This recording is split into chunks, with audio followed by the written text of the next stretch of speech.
Yeah, John, how cool is this? One of the great hitters of all time is now a Dodger.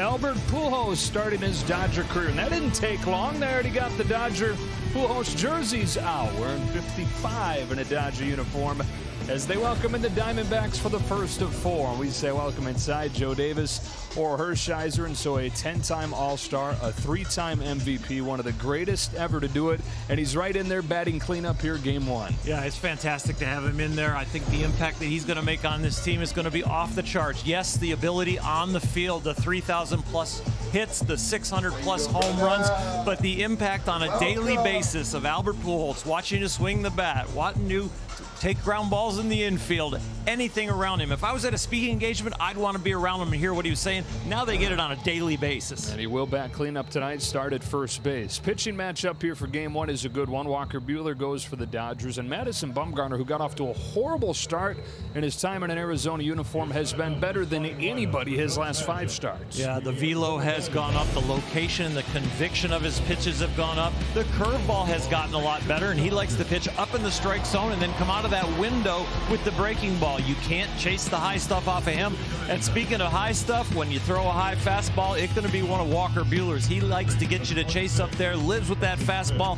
Today, to get better and avoid the home run, I think he's got to land the curveball. There's the Pujols move, obviously, but a few others worth mentioning, and for that we bring in Kirsten Watson. Thanks, Joe. A couple roster updates. Of course, first I'll start with Chris Taylor. Yesterday, he scratched right before the game, dealing with some wrist soreness. Today, Dave Roberts said that he is day-to-day and available to pinch hit, run the bases, as well as play some defense. In addition to him, David Price is back and available. He was placed on the IL on April 26th, but he is back feeling better with that right hamstring strain. In addition to him, Yoshi Tsutsugo is available tonight as well. All right, Tsutsugo perhaps making his Dodger debut tonight as well, coming over from the Tampa Bay Rays. The Dodgers and Diamondbacks, the first of 19 this year. It's Madison Bumgarner with his 37th career start against the Dodgers. Walker Buehler goes for LA. We've got first pitch coming up on Sportsnet LA.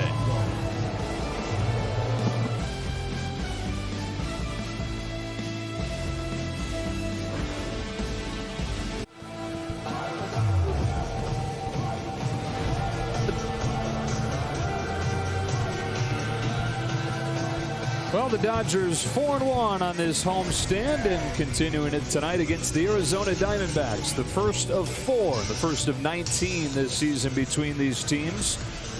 They reached the quarter pole on the year at 22-18 and welcome Albert Pujols into the fold. He'll start at first base and back cleanup tonight. Facing an Arizona team 18-23, and you want to talk about injury depleted. 5 starters are out. Carson Kelly, who's leading the National League in on-base percentage, has been one of the best hitters in baseball this year. Broke his toe yesterday, so he's the latest addition to this group. Really banged up. And it helps explain how they've been as streaky as they've been this year. They lost 10 of 15 to begin. They got a little bit healthy. They won 10 of 13, but they've now lost 10 of 13. So the lineup with all those guys missing looks like this. It's a rookie leading off in Pavin Smith. Josh Rojas has been their hottest hitter as of late. He's in right hitting second. The veteran Eduardo Escobar out of the 3 spot at third base. David Peralta's putting together another good season as the left fielder and cleanup man. Second start of the year for Domingo Leyba. Stephen Vogt does the catching with Kelly out. Nick Ahmed is short, and the former Dodger Tim Locastro roams center field and hits 8.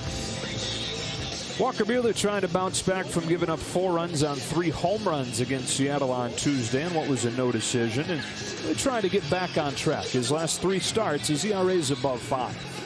Yeah, maybe a little too much throw in his delivery right now, in his mindset. I think tonight, facing a weaker lineup, he's got to really think about pitching and hitting his spots, because you can get into a rhythm where you want to embarrass some hitters, some resumes you really haven't seen. And I think Walker's got to get right on track really early, hitting his spots, especially against Pavin Smith, who's hitting .529 on the first pitch. He attacks. And has seen Buehler before, even though he's a rookie. Saw him in the College World Series back in 2015 and hit a home run against him as Pavin Smith's Virginia Cavaliers went on and won the title. First one from Buehler is on the outside corner, and off we go as strike 1. So into the second quarter of the year. and facing this interdivision team for the first time. Did the same thing with the Giants this weekend. They go the first month and a half without seeing those two squads, and I'll see them a bunch over the next month plus. They've been dominant against the Diamondbacks in this ballpark. 42-17 against Arizona here since the start of 14. Joss misses with a curve, and for you, that pitch is the key for Walker Buehler. It's the key against lefties. Really is the key to his dominant outings. A pitch that he can actually change speeds on and take it down to 80, 81, which is a 15-mile-an-hour speed differential from his fastball. The slider gets a little close as far as speeds are concerned, and also there with the cutter. So to be able to change speeds and get guys out in front, it just widens your range to make a few more mistakes when you can change speeds that much. Home of the 1-2. Smith fouls off the curve. Will do it again. Throws it about 15 times a game. Overall, he throws pitches in the strike zone about 50% of the time, but that curveball is below 40%. It's good to see him pull the trigger on it early here. Get a feel for it. Another 1-2. Back to the fastball, and it's foul. So Pavin Smith does. One of the lowest swing and miss rates in baseball for the 25-year-old rookie, who was the 7th overall pick of the draft in 2017. And a bigger role than they had anticipated him having, just because of all those injuries they're dealing with. 7th pitch is the 3rd curve that he's thrown him, but it's taken low. I think that's the next step in Walker's career, where he really gets himself into Cy Young races. He goes deeper into games. The pitch count gets lower. He goes deep into games already, but he's the kind of guy that with the curveball landing, he could complete some games. Fastball gets him looking. That took him 8 pitches, but he rings up Smith for the first out tonight. Peter in. First time he has gone in. They were tempting away, but he hits a perfect pitch on the inside. Will Smith framed it very nicely. You missed that far across the plate. You got to have a good catcher to make it nice solid when he sticks it. Buehler, the #1 strikeout to walk ratio in the National League, and only Garrett Cole has a better one in all of baseball. 48 strikeouts to just 3 walks. Josh Rojas fouls off the first pitch, 0-1. Rojas, the #1 hitter in the league this month, 380. For part of the return in the Zach Greinke trade from a couple years ago. 26 years old in his 3rd big league year. Takes a ball, and it's 1-1. Up in the kitchen. Yeah, the cutter almost undressed him.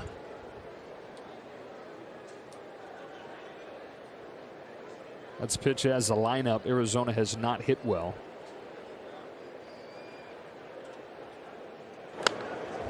Ahead 1-2.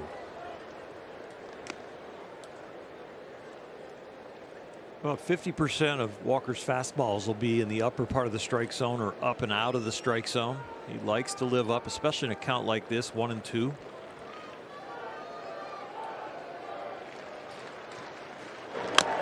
Curve, bounce past Buehler.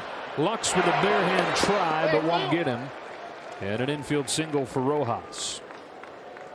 They are trying to bring the curveball along, 1-2 count, and now he pulled the trigger on another one. It was a good one. It got a weakly hit ball, just so weakly hit in perfect position that he gets a single out of it. Just enough elevation to get it by Walker, and Gavin Lux, very smooth play, but you're not going to get Rojas, the speedy Rojas. Much slimmer looking Eduardo Escobar dropped 20 pounds this offseason. First pitch curve, strike 1. It's been an interesting year for Escobar. Got out of the gates really hot and then had a 1-for-34 stretch before hitting 2 home runs and driving in 7 on Saturday. So they're wondering which Eduardo Escobar they're going to get. They've got one that's in an 0-2 hole quickly. He had a very good batting practice today, Joe. He was scorching the ball from the right side and the left side. You say, oh, it's 5 o'clock, it's BP, but it's just sometimes with hitters, when they go off in BP, it sometimes goes right into the game. This is a guy who at times has been one of the top hitters in the league. 2018 and 19, he was top 15 in the majors in extra base hits. Buehler going up the ladder with an 0-2 and a check swing foul.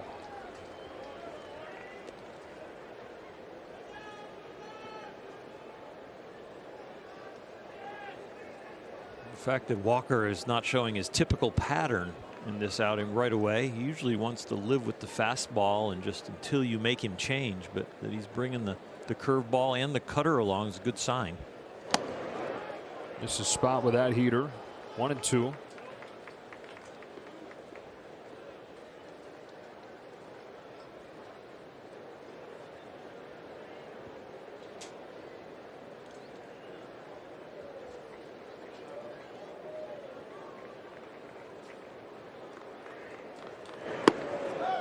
Strike 3 on the curve.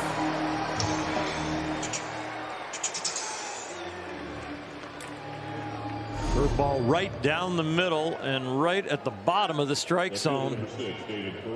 Nice frame job by Will Smith to buy the call for Buehler. That's strikeout number 2 already. If Dodger pitchers strike out 10 tonight, everybody gets a free Jumbo Jack tomorrow with the purchase of a large drink at LA area restaurants. Runner at first, 2 gone, and the hitter is David Peralta. When healthy, has been one of the most consistent hitters in the league. Very underrated, David Peralta. And this year he's hitting it harder than ever before.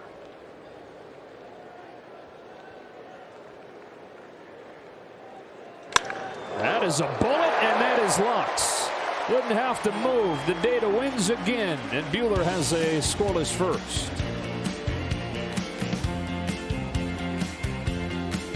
One against Arizona looks like this. Same guys at the top with Mookie Betts, although Justin Turner will hit second for the first time. Max Muncy out of the 3 spot starting at second base. Albert Pujols plugged right into the cleanup spot as the first baseman. And Will Smith catches and hits 5th. In left field, Sheldon Noisy. Gavin Lux is the shortstop, and DJ Peters makes his second big league start out of the 8th spot. Second year of a 5-year contract for Madison Bumgarner. His first 12 starts with the team, including all of last year and his first 3 starts this year. He had an ERA north of 7. Lately, though, less thinking, more confidence, more feel that he's pitching on. In his last 5 starts, 4-0 with a 0.90. His first pitch to Betts is in there, strike 1. 92 is a good sign for him too. His velocity is up about 2.5 miles an hour this year. Gives him a nice differential to the improved curveball. Yeah, last time out he averaged 92.5 after it was 88.5 last year. 1 ball, 1 strike. It's the cutter up there at 88. Probably going to see the fastball between 91 and 93, and then the cutter is going to be just below 90.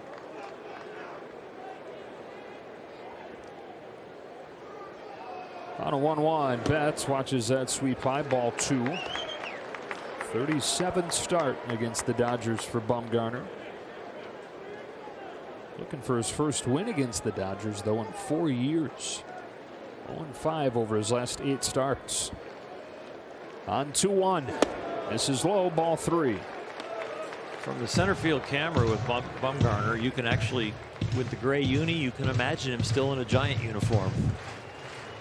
Just have the Bumgarner and the number and the gray uni, and you go, okay, he's probably a Giant still. And it's, no, look at the chest. Yeah, it's one of those, it's never going to not be weird. Betts pops it up. At third base, Eduardo Escobar, just enough room, 1 away.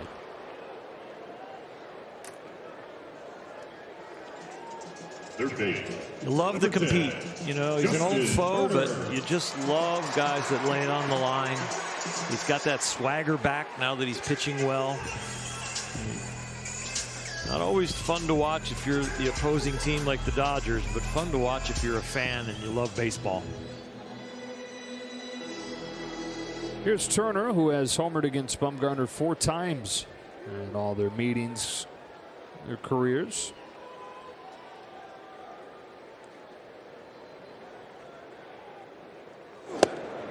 That is strike 1. JT looks a little closer to the plate for me. He's struggled with the ball away this year. He's right on top of the dish almost. Always worry about his hands when they're hanging out over the plate.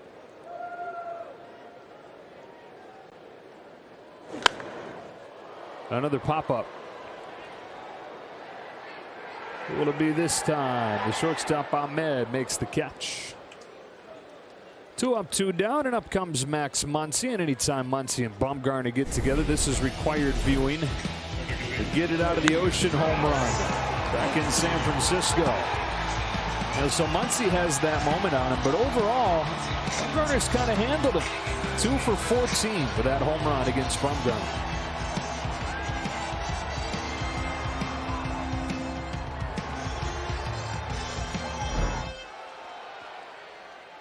Muncy comes in as one of the hottest hitters in the league. 389 in his last 10 games. 5 home runs in that span.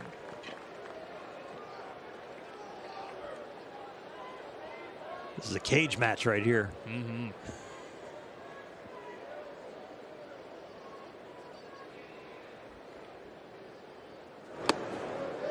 2-0. Fastball away, cutter away. Does he challenge him? No ocean close by. No, you'd really have to hit it, wouldn't he? He'd have to hit it a long way. Yeah. Some serious hooking action to it, too. Well, he wrapped that one around the foul pole.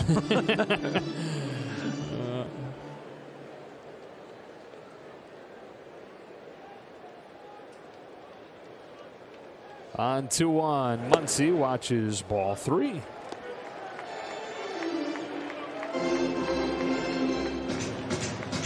Through this hot stretch for Madison Bumgarner, he has really had immaculate control. You look at the big fella on deck for his, looking forward to his first at bat in the Dodger uniform.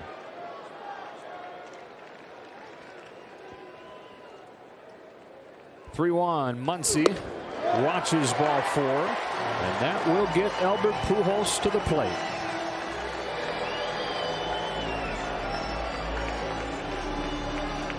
First baseman, number 55, Albert Pujols.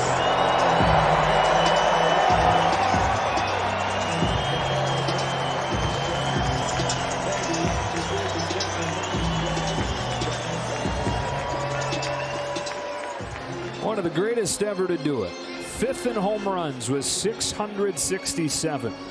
3rd in RBIs, more than 2,000. A 10-time All-Star, a 3-time MVP. Making his Dodger debut. Attacks the first pitch and sends one way up there to left center. He got under it. LaCastro make the catch, but that had that sound, didn't it?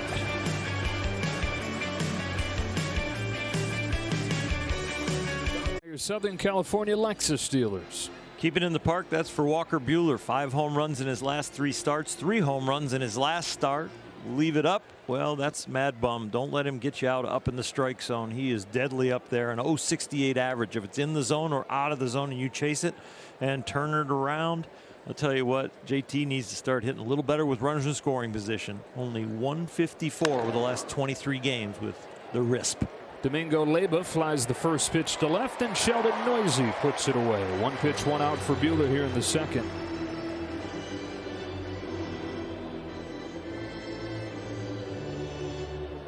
Catcher number 21, Stephen Vogt. Well, it's a nice luxury for the Diamondbacks when they lose Carson Kelly to be able to plug in a veteran and a good offensive player like Stephen Vogt, who's been better over the last few weeks. A two-time All-Star in his career when he was in Oakland.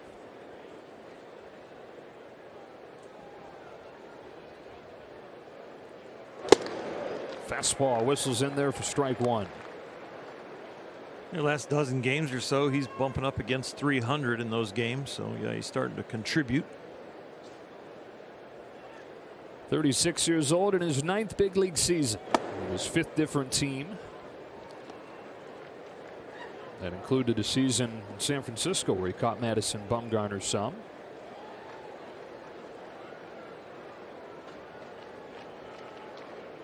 On a 1-1 from Buehler. One pops out of his hand. Ball 2.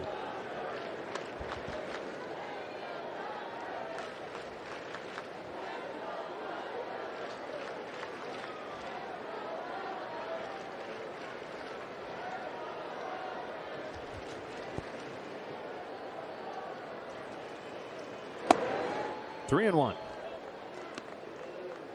This will end a string of 6 consecutive left-handed hitters to start Arizona's order. Lefties with an OPS 200 points better than righties against Buehler.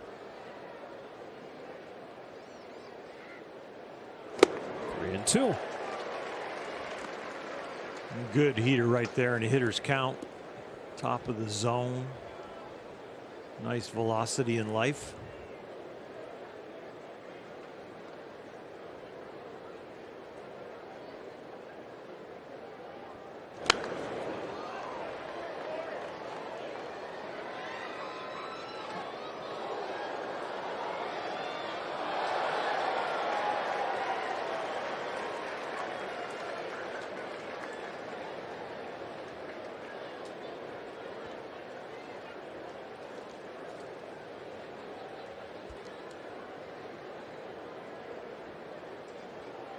Another 3-2 pitch. Vogt hits a liner to center field. DJ Peters over to put it away. 2 up and 2 down. Shortstop number 13, Nick Ahmed.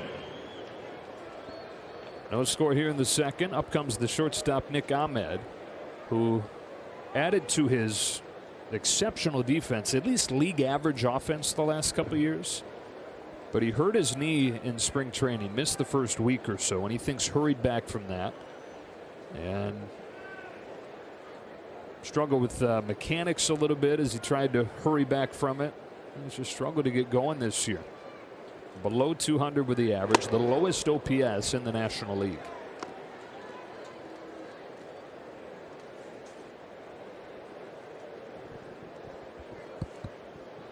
When he started to improve as an offensive player, had that new theory of kind of loosening the grip and swinging hard at everything, kind of getting rid of the make contact approach.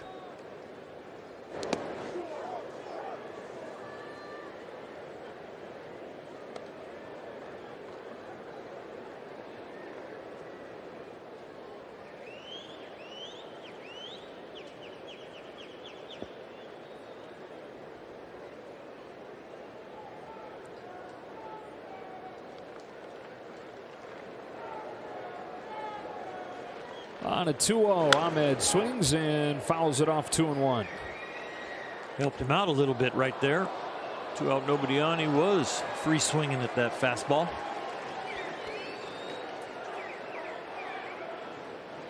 Over the final 40 games last year, Ahmed hit .311.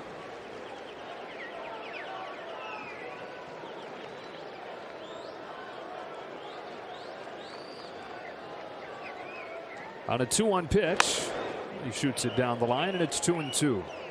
One thing he's done, even as he's struggled for the most part this year, is hit high velocity. 500 against fastballs 95 and above. Need a new bat.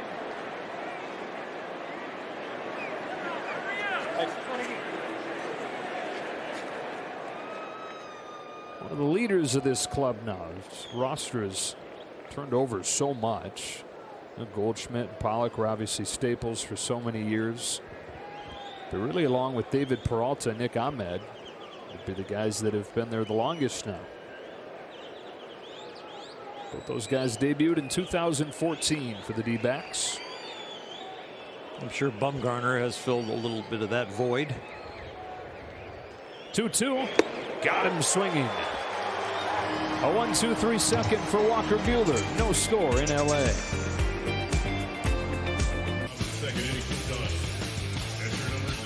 I mentioned it last inning, but the Dodgers dominant against the Diamondbacks in this ballpark. 42-17, the record against Arizona here since the start of the 2014 season. Some dramatic wins in there, some walk-off wins. And the first one against Arizona this year tonight. Will Smith leads off the second against Madison Bumgarner and takes strike one. We talk about the impact of bringing Albert Pujols into the clubhouse and having a Hall of Famer like that around. Got to be so many pinch me moments for some of the younger players like Will Smith, who grew up idolizing him. High drive, deep left center field, back to the wall and gone. Leadoff home run, Will Smith.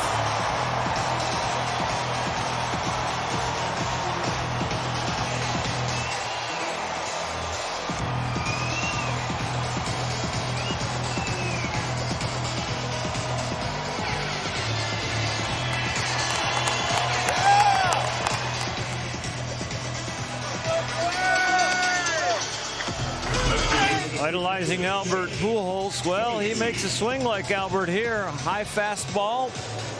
Meets it perfectly. Will gave it a ride. First home run this month for Will Smith. The Sheldon Noisy takes ball one. You know, the ring ceremony on opening day, where everybody had their favorite player record a video for him and basically present the ring to him. Albert Pujols was Will Smith's guy. And now he's protecting him in the lineup. Exactly.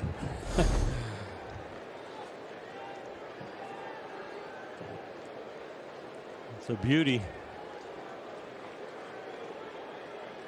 Muncy likes it. I guess so. Susugo likes it. Yoshi in the foreground there. 1-2 on Noisy.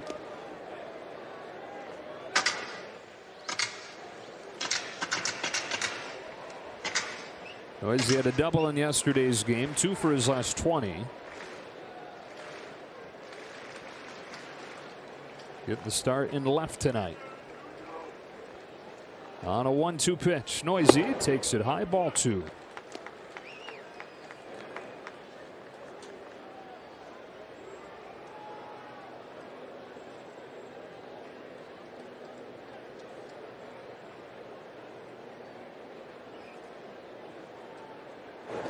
Got him.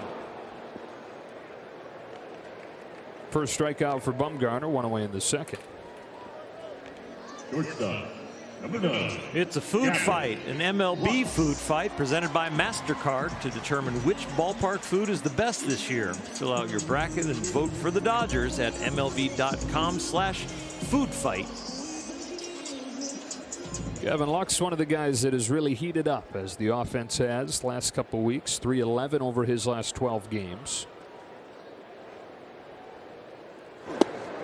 Trying to find his groove against left-handed pitching, though. And really the entire lineup is trying to do that. They're the best team in the National League against righties, but the second worst OPS against lefties.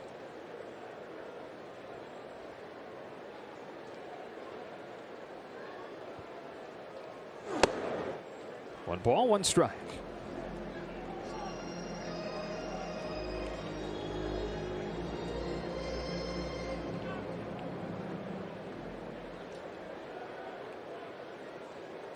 Bumgarner's 1-1 is a little bit high, ball 2, says Rob Drake.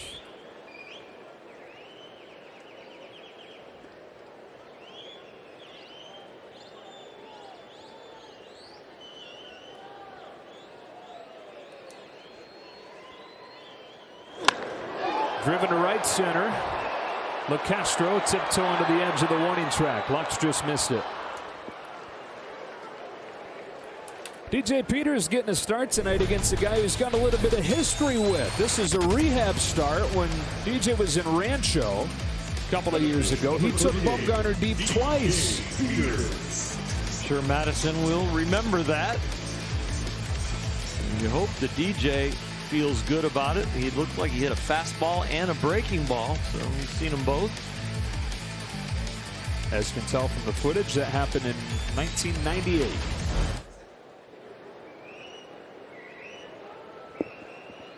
No, it wasn't 98? Oh, no. Not, okay. I don't think so. Strike one. You really gave me a straight face look like, I don't think that's right. Yeah, sorry. I should have bit at it like it was a joke. A little bit high there, 1-1. Third start for Peters.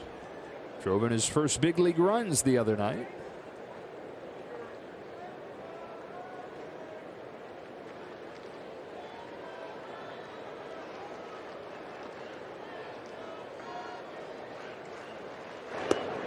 Backdoor curve, and it's 1-2.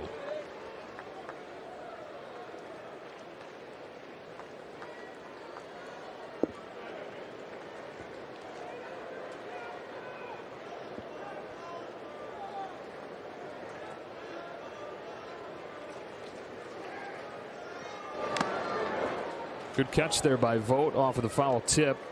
And that's the inning. But a leadoff home run from Will Smith, his fourth of the season, his first one this month. And after 2 innings, the Dodgers with a 1-0 lead. World champion Dodger baseball on Sportsnet LA is brought to you by the SoCal BMW Centers. BMW, the ultimate driving machine.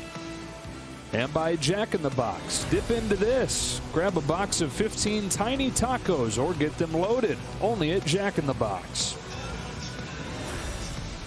On a Will Smith home run, the Dodgers have a 1-0 lead as this game moves on to the third. Joe, Orel, and Kirsten back at Dodger Stadium. Kind of a cool day today. And cool forecast for the next couple weeks.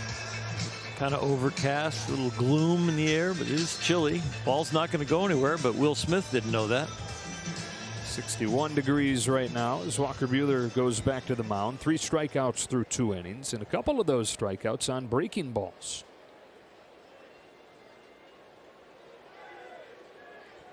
The 8-hitter, Tim Locastro, former Dodger, takes ball 1.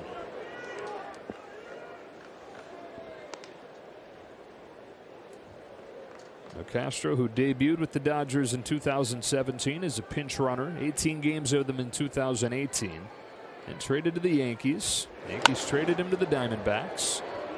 Flips a fly ball to Betts in right, 1 gone in the third. One of the great baseball matchups is coming to town. It's the San Francisco Giants battling the Dodgers for the first time this season. The 4-game series begins May 27th. Get your tickets now at Dodgers.com/tickets. And before that, they'll play a 3-game series this weekend in San Francisco. Giants, by the way, beat the Reds earlier today 6-3, so the Dodgers trailing them by 2.5. Here's Bumgarner, always fun to watch hit. This is part of Clayton Kershaw's Silver Slugger campaign here, what Walker Buehler is up to. Yeah, Walker's got to support him right here and make sure Bumgarner doesn't cause any damage for Walker or Clayton. 2-0. 19 career home runs for Madison Bumgarner, the most among active pitchers.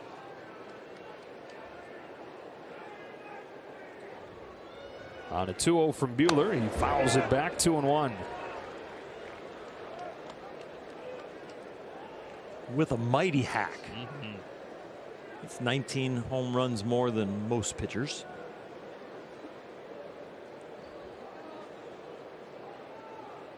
$18 more than that one. Yeah. 18 more than the guy on the mound. Buehler falls behind him, 3-1.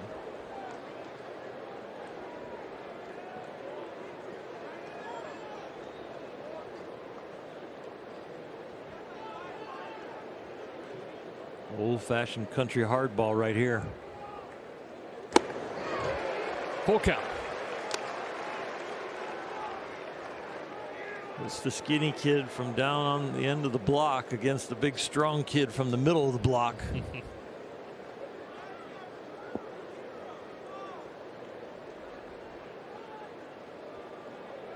Buehler strides home and walks him. Only the 4th walk issued this season by Buehler. And a base runner for the top of the order. Number 26, Stephen Smith. It is a cardinal sin to walk the pitcher, but I think you give him a little grace when it's Madison Bumgarner. Here's Pavin Smith, worked along at bat his first time. Buehler ultimately got him looking at a fastball. 1 ball, no strikes.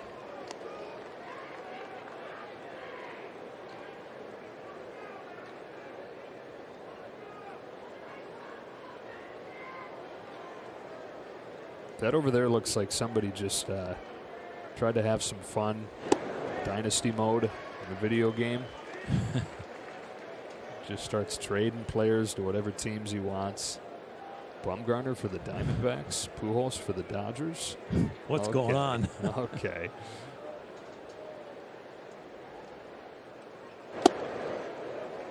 Hmm. 2-1.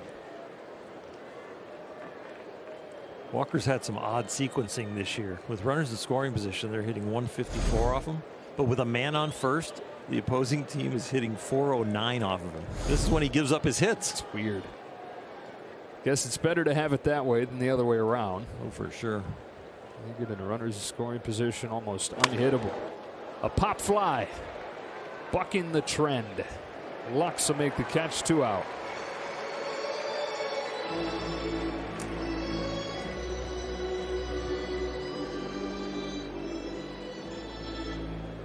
Number 10, Josh Rojas. It would have been interesting if Max Muncy was playing first tonight and Bumgarner walked. Yeah. Probably play behind him on purpose just to protect both of their. Nothing breaks out. Rojas has the only hit of the game for the Diamondbacks. First inning infield single. He fouls off first pitch curve. He fouled that right off his foot. Oh, yeah. Peralta and Vogt have the 2 hardest hit balls off of Walker. Rojas has the hit with the dribbler. Rojas is saying, I beg to differ. I think that right there was the hardest hit. Yeah.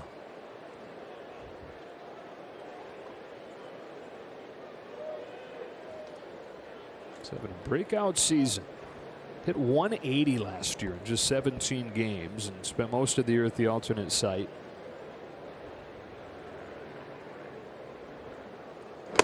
Fastball is cut on and missed, and it's 0-2. Said it was the first time in his baseball life he thought to himself, maybe I don't belong. And a great offseason of work.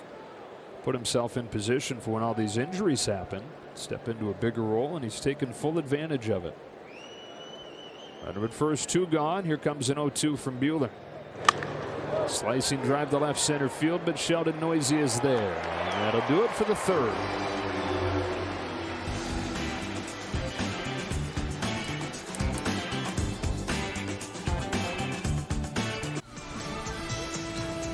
World Champion Dodger Baseball on Sportsnet LA is brought to you by Carl's Jr. Try the new hand-breaded chicken sandwiches from Carl's Jr. Feed your happy. And by Jacoby and Myers, the official law firm of the Dodgers. Dodgers in front on a Will Smith home run as we go to the bottom of the 3rd. The only hit against Madison Bumgarner through a couple innings. There have not been many hits against him at all over his last 5 starts. Sub-1 ERA. And the lowest whip, walks and hits per innings pitched, over a 5-game stretch since old low and away Grover Alexander in 1915. There's a lot of innings been pitched, and he's had the best 5-pitch span. That's amazing as far as the whip's concerned. Walks and hits per innings pitch. His is 0.47 in that 5-start span. Inside with the first one to Walker Buehler.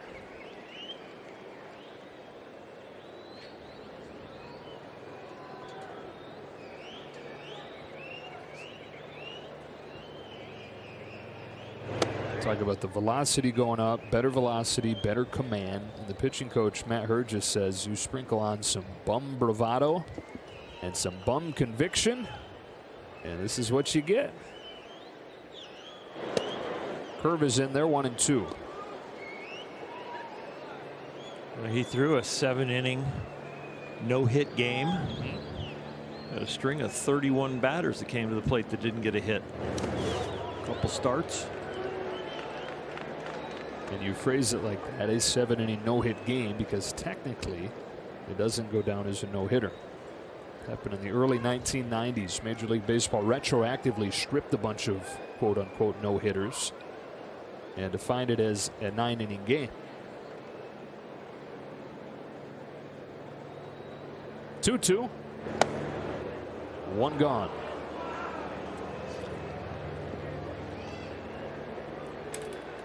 1-0 game here in the third inning. Back to the top of the order in Mookie Betts, and time now for the Land Rover Performance Spotlight. Former MVP comes to the plate. We've got Pujols joining the club. One of 4 MVPs on the team, along with 3 Cy Young Award winners. That's some hardware right there. Be amazing when they're all active. The City of Stars. Betts popped out his first time. And takes ball 1 here. Sounds like Bellinger's continuing to make progress, coming back from that hairline fracture. Running harder and harder, faster and faster. A rehab assignment not too far off. 2-0.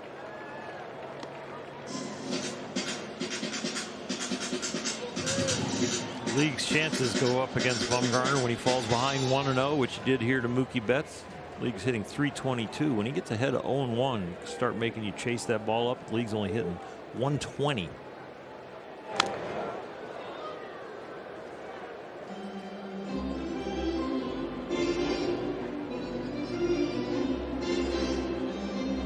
Yeah, it's going to be interesting to see with no Carson Kelly. We talked about how good he was offensively. He was also very important for Bumgarner in his run of success. Bumgarner said one of the big keys to him going on a tear lately is starting to lean on his catcher more, lean on Kelly more to handle the game planning, handle the details, allowing him to just pitch off field like he was used to doing in San Francisco, leaning on Buster Posey. He said he started kind of leaving the data, the analytics to his catcher. And it's another good reason to have Stephen Vogt, a veteran guy who they trust in that regard and that he has a history with. But every start prior to this one has been with Kelly. 3-1 to Betts. Just misses, ball 4.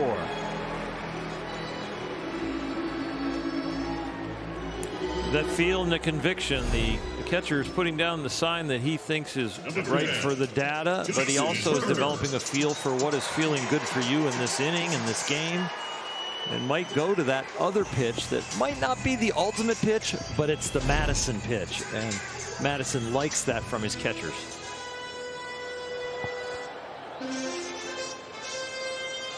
One on, one out for Turner. Popped out his first time.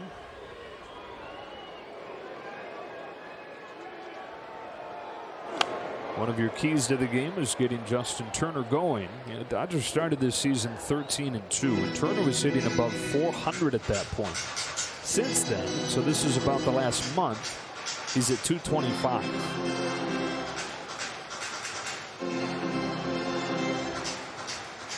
And of course, everybody taking on added responsibility, added importance with Corey Seager lost for an extended stretch.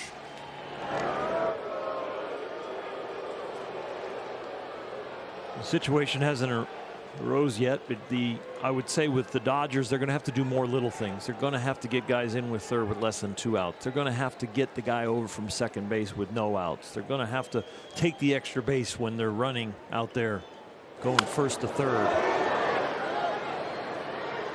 The lineup is just not going to be deep enough where you can sit back and wait for the explosion. You're going to have to make sure you capitalize on the little moments in the game to get those 1 run. And that's not something they've done well.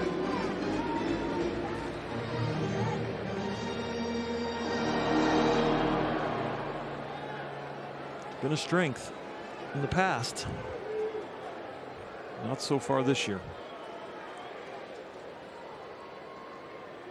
Betts leads off first with one away. Bumgarner to Turner with an 0-2, and it's fouled off. We'll do it again.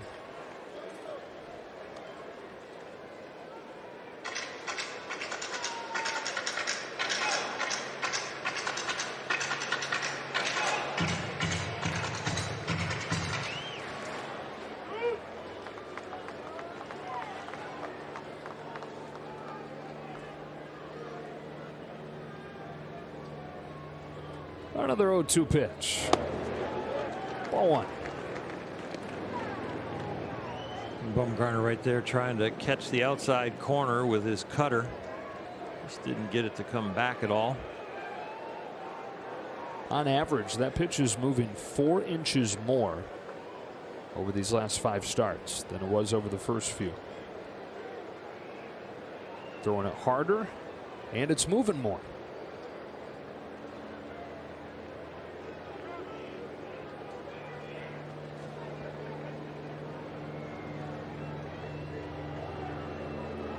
Madison is definitely calling this pitch. It took about 3-4 shakes and they still didn't find the right one.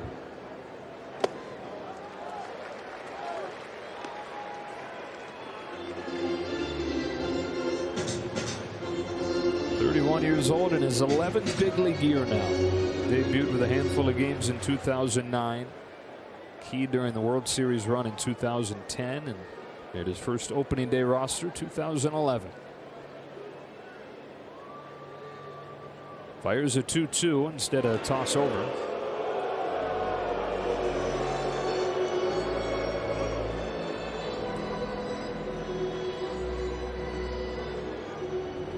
Mad world from Dieter.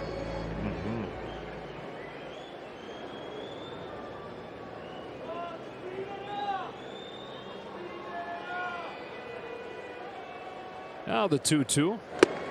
The count's gone full after he got ahead 0-2. He's already issued his first walks in the month of May. 2 of them today. And now 3 balls, 2 strikes on Turner. So with the 7th pitch.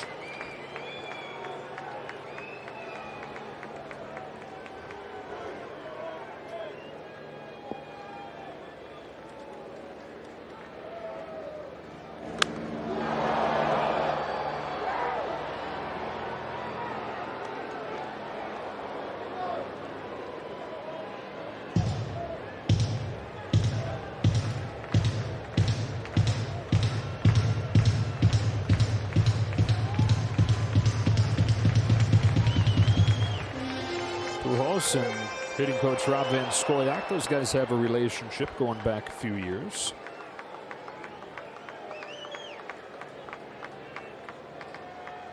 Another payoff and another foul ball.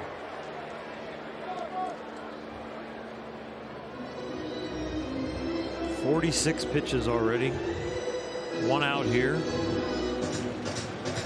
Dodgers have put 5 balls in play. 4 have been over 95 miles an hour, considered hard hit balls. Of course, Will Smith is the one that made it count. Pujols was 101 off the bat. And it sounded like it. Gave the fans a thrill. 9th pitch will come after another throw, checking on Betts.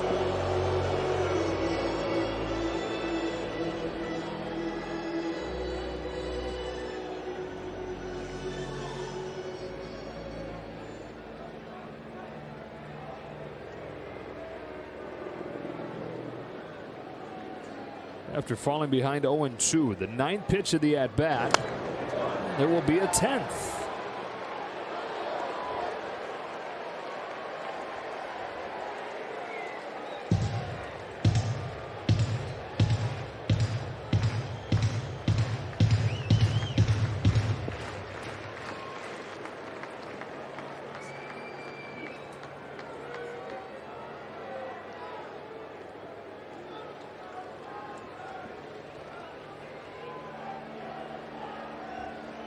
Here it comes. Turner takes the walk and earns the walk. The 3rd one of the game issued by Madison Bumgarner, who had issued 2 in his last 5 starts combined. 48 pitches tonight, 12 of them now to Justin Turner.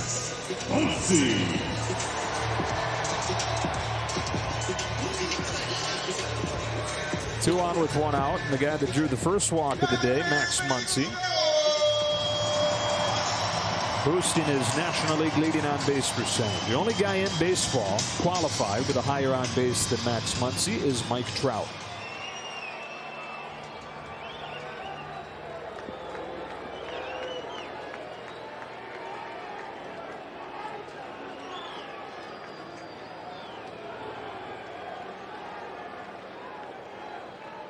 That's his second. Turner at first. Muncy watches a first pitch curve come back in there. Strike one.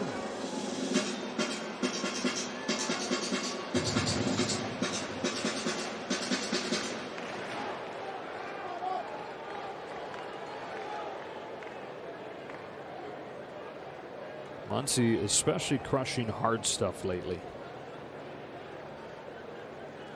Got back-to-back curves. This one he cues to third. Escobar with a high throw to lead to the one out. Betts dancing his way off third, making sure that Ahmed pays attention. Bumgarner visibly frustrated that they couldn't turn two there.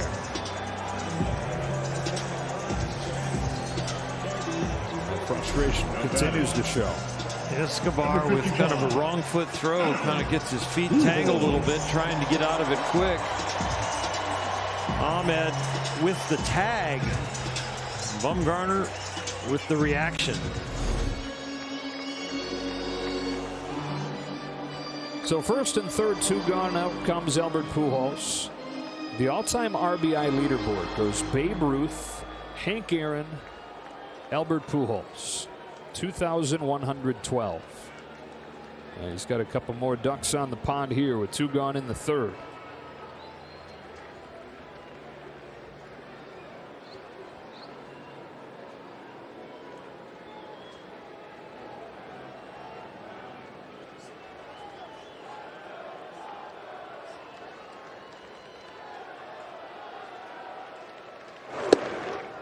Strike one. Quite a resume. First ballot Hall of Famer for sure. There'll be in a lot of debates about who's going to be on the Mount Rushmore of baseball players. He'd be in the conversation. For his generation, I think definitely on it. Yeah, right? For his generation for sure. Behind 0-2. You got those 3 MVP awards, 05, 08, 09. He's also finished runner-up for MVP 4 times. 7 top 2 finishes in those 11 seasons in St. Louis.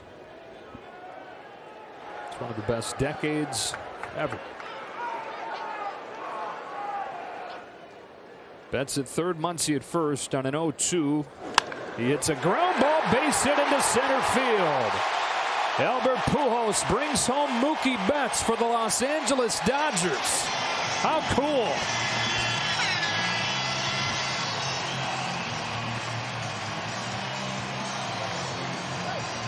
His quote at the press conference was, "I still have some gasoline left in the tank."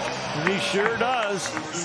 Brought a buzz into the locker room when they heard about the signing, and now brings a buzz here at Dodger Stadium with all the Dodger fans cheering this first RBI as a Los Angeles Dodger.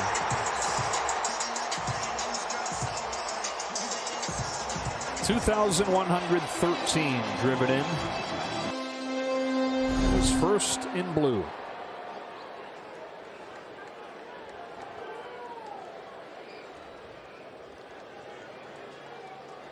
First and second, 2 gone. Will Smith, curveball for a strike. Statcast powered by Google Cloud looks at his home run. Open the scoring tonight. Will got on top of it. It was a fastball up. And he didn't pop it up. He popped it out of here. He's now 3 for 3 against Bumgarner. Single, double, homer. Now he hooks one down the line. Will it stay fair? Just foul.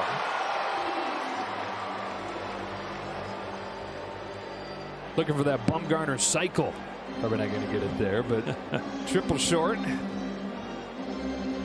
That would have really made the blood boil over for Madison after he was upset about the no double play ball that Escobar gave him a bad feed. All of a sudden gives up the hit to Pujols, the RBI, and then if that one drops down the line, snap. Exactly.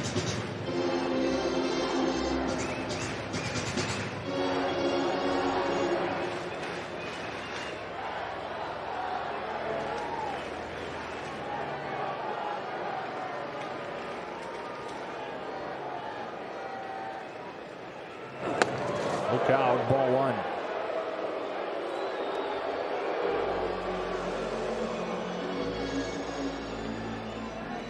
We talk about Will Smith idolizing Albert Pujols. When Albert made his big league debut, Will was 5. Used to play with him on his video games, probably. No question. I got to have Albert on my team. 1-2 pitch. Same location, ball 2. We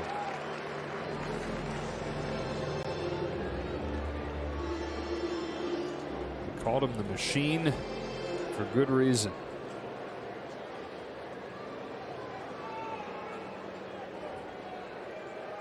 Two nothing in the third. A 2-2 pitch to Will Smith is poke foul.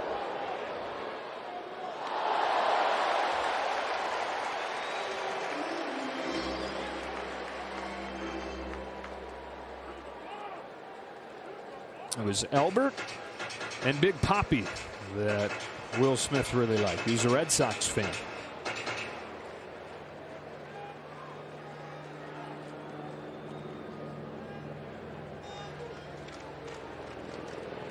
"31st pitch of this inning from Madison Bumgarner is another 2-2, and it's another foul ball.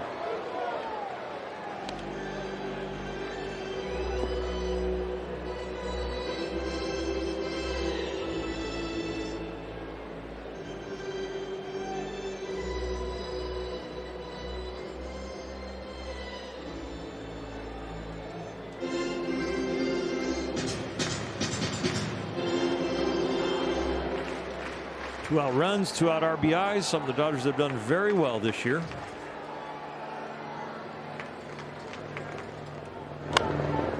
Continues to swat these pitches foul. After Bumgarner got ahead 0-2, worked it back to 2-2, and now this will be the 8th pitch. Not only did that failed double play ball cost him a run so far, boy, the pitch count has gotten up. The extra pitches he's had to throw. At least an extra 10.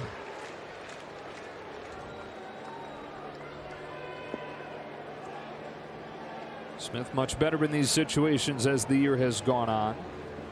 On the 8th pitch, watches ball 3. Now the runners will get a head start.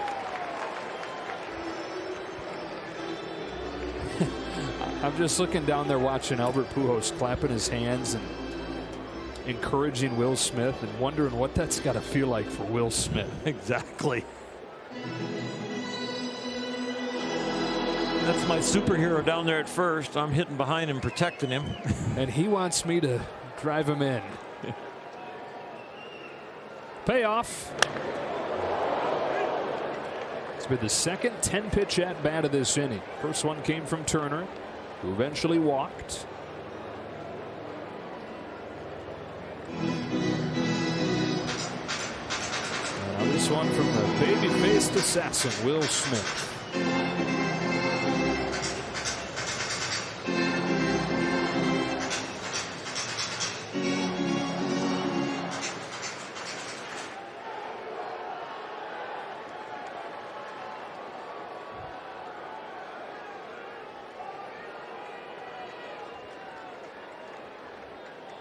There they go. Here it comes. Tap to short. Ahmed throws on the move, and it's dug out of there by Pavin Smith. So that ends the inning, but the Dodgers add a run. Albert Pujols with his first RBI in a Dodger uniform, bringing home Mookie Betts, and after 3, it's 2-0. Yeah, and her favorite player is Clayton Kershaw. You can join Junior Dodgers for a chance to be the Junior Dodger of the game by going to Dodgers.com/JRDodgers. There's Clayton, Victoria's favorite. 5 less baseballs than last night. Yeah. Did you see some of the pictures, though, of people holding 7? Really? Randy Johnson holding 7. You mentioned Johnny Bench could hold 6. There was a picture of him holding 7. So step your game up, Clayton. Eduardo Escobar leads off this 4th. Takes strike 1 from Buehler. 3, 4, and 5 for Arizona.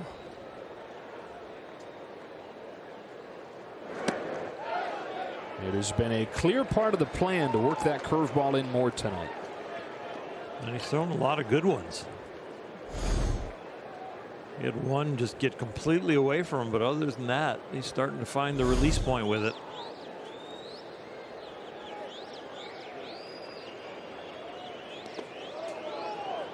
Came up and got Smith.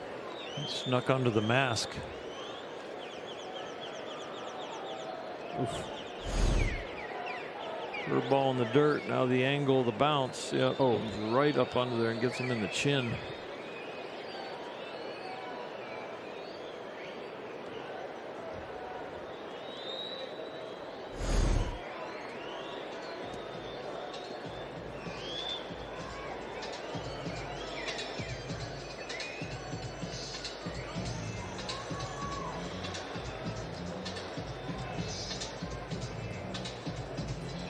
Will made sure that Possum couldn't visit for real long. Got him a little camera time. That's right. 1-2.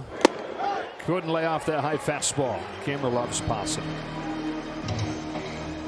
Everybody loves Possum. There's no question. One of the best personalities in the ball club.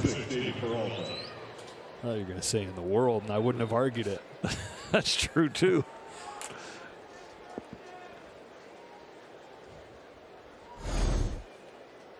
Fourth punch out for Buehler. And here's David Peralta. Longest tenured Diamondback in his 8th season. Strike 1. Really, maybe the best indie ball product in modern history. Several examples of guys who have revived their careers, gotten a second chance going to indie ball. You think of a guy like Rich Hill. But to never have made it to the majors and get plucked out of indie ball, climb to the majors and become what he's become, you'd be hard pressed to find a better example. Ahead 2-1. Former pitcher in the Cardinals system. A couple arm surgeries, they released him. And he went back home and said, you know what? I'm not done. I'm going to try to come back as a hitter. A little bit in between there, and it's 2-2. He spent 3 seasons in independent ball. Kept in constant contact with a scout that he had met who was with the Diamondbacks. And then he got that call that they wanted to give him an opportunity. That was just an affiliated ball. It was to come play in the minors. He's worked the count full. Signed a minor league deal in 2013. A year later, he was in the majors.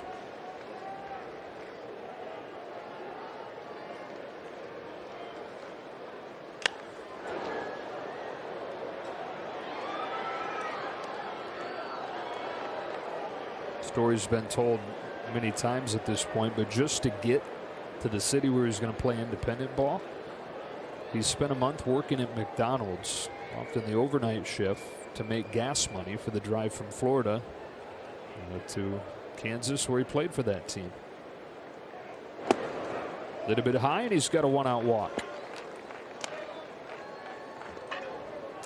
A word from Carl's Jr. Get your hands on the new hand-breaded chicken sandwich and chicken and waffle sandwich from Carl's Jr. Feed your happy. 1-on-1 out for Domingo Leyba. 0 for 5 so far this season after flying out his first time. Debuted in 2019. Didn't play last year as he sat out serving a PED suspension. Pops out of Buehler's hand, ball one.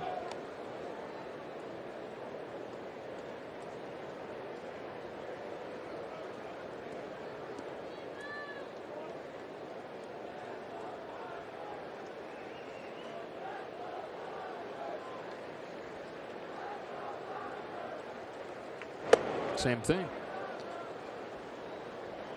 Slippery devil, that baseball. Sometimes when you just go to throw the best one in your life, you get too much grip pressure in the wrong place and it just slips out. One of the ways to keep the ball in your hand, if you're a youngster trying to learn one of the pitches, is you've got to keep the thumb near the equator of the ball. So that wherever you're putting the pressure with your fingers, your index finger and your middle finger, wherever that pressure is going through the ball, you can have the thumb directly on the opposite side of that pressure, right through the middle of the ball, and that will keep the ball in your hand.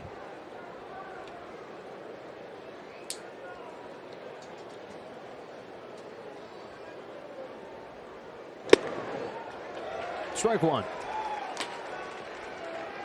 Must have moved his thumb. Just takes more grip strength. The more you get the thumb off center, it takes more grip strength to hold the ball and keep it in your hand, not be high on the arm side. You put the structure, the bone in front of the ball, and it keeps it in your hand longer.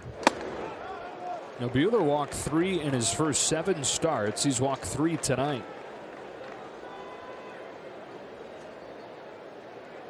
Number 21, Stephen Poe.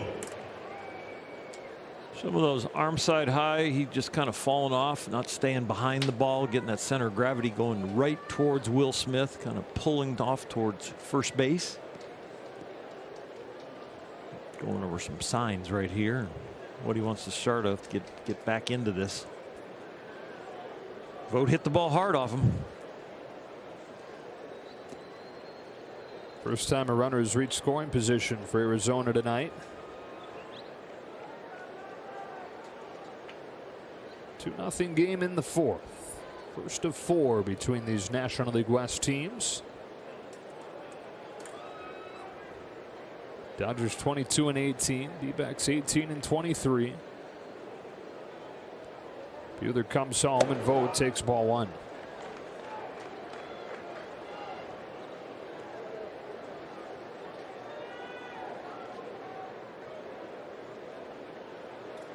Might think about throwing a cutter or a slider if he wants to try and get his release point back. Get on top of the ball, get through it instead of coming underneath it a little bit, pushing it. It was all over. And this 4th inning, back-to-back walks, and now 2-0 on Vogt. 9 of his last 12 pitches have missed. And I guess I say all over. It's not really all over. It's the same spot. It's just not in the zone. Yeah, there's enough inventory there now. He needs to make an adjustment.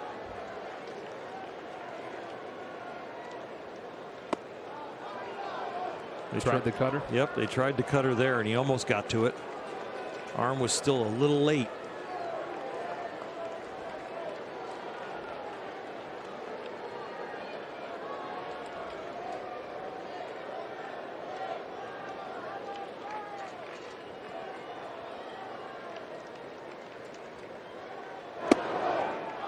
Can't find it right now. He's walked the bases loaded, and here comes Mark Pryor.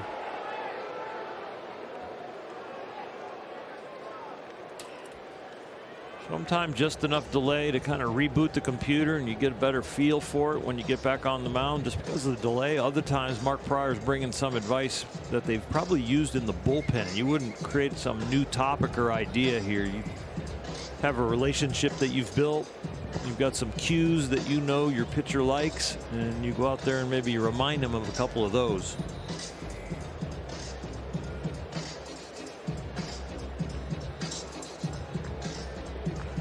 Walker big in sports psychology, getting his mind in the right place. He talks about green light, yellow light, red light situations. Green light is when he's cruising. Yellow light is maybe issues one walk, needs to take a breath. Red light would be a situation like this where he seemingly has lost it for a moment. And he asks himself, what process do I use to reverse it? Red light. And in there, strike one on Nick Ahmed. That's called a good visit from Mark Pryor. You can't take those to arbitration if you're a coach, though. It's like they went to a slider. Struck out Ahmed his first time. Gets ahead of him 0-2. Back-to-back sliders.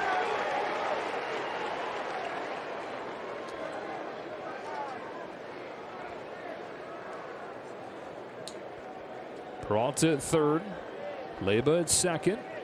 Voted first. 2-0 game, fourth inning.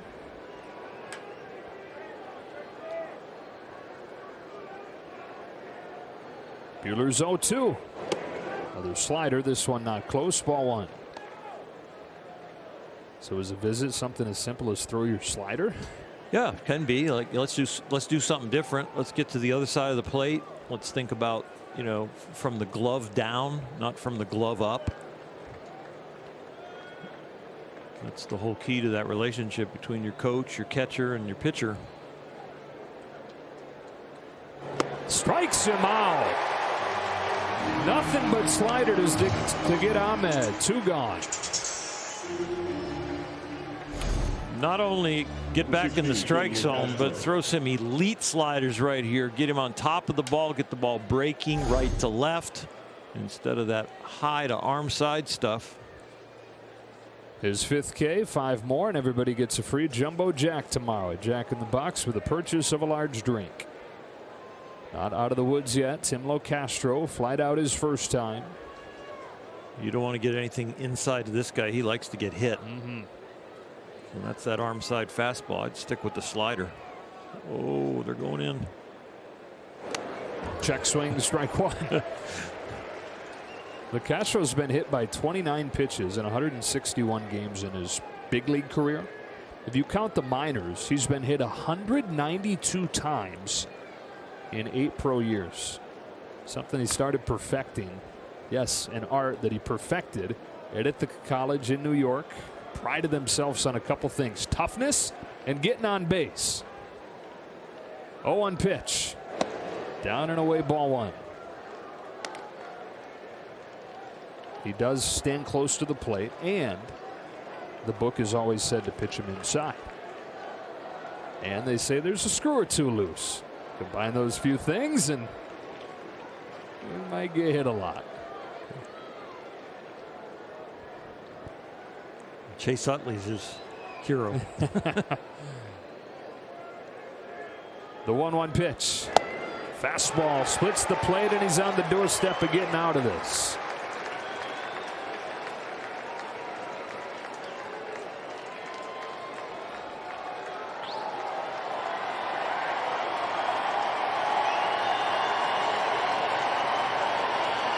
Don't let the adrenaline from the crowd make you overthrow. Just execute the pitch.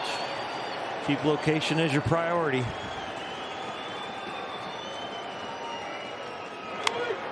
Locastro pops it off the end of the bat to right. Betts is there, and Buehler finds it and gets out of the jam.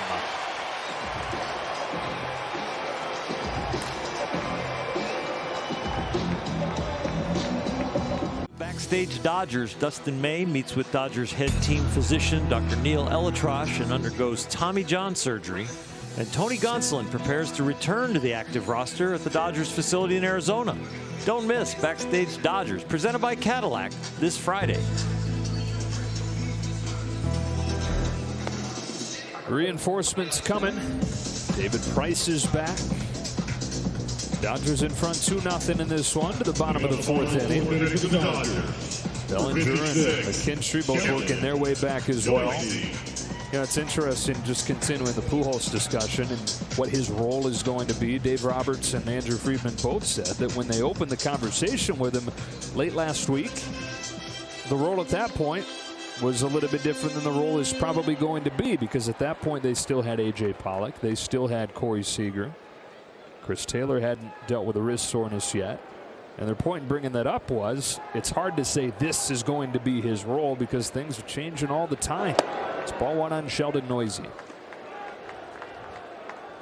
There are probably some more starts in there with Corey Seager not being healthy. Not that Albert Pujols is playing short, but the trickle down from that. Lux over to short. Muncy more at second. More starts for Albert at first. Especially against left-handed starters. I think there was a very open line of communication between all three gentlemen, and Albert really was impressed by that.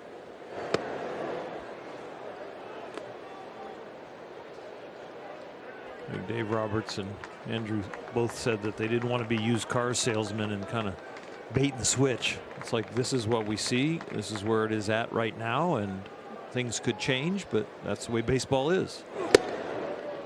Noisy down looking. One gone here in the fourth. We check in with Kirsten.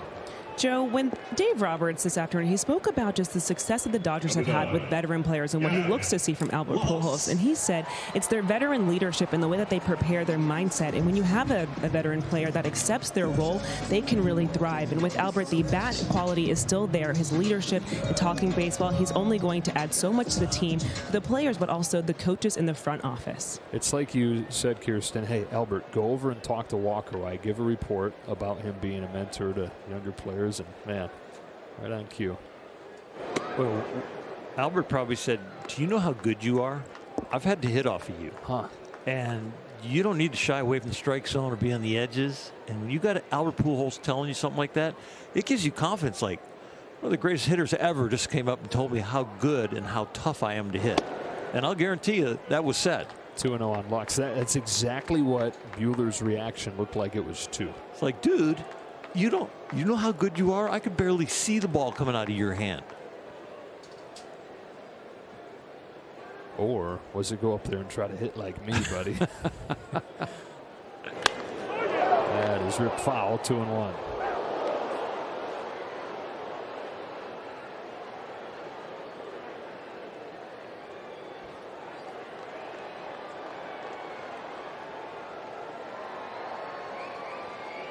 I went to a Halloween party at Rick Honeycutt's house, Rick and Debbie Honeycutt's house. And he was my catch partner. And I went to their house and I was like blown away by the house and like, oh, someday maybe I can afford a house like this.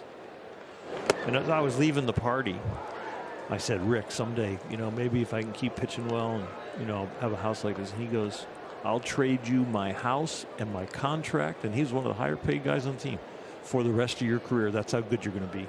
And I remembered that. Every day I went to the park, that one of the better pitchers on our team, a veteran, my catch buddy, was telling me he would trade everything for what I had in my future. Oh, cool.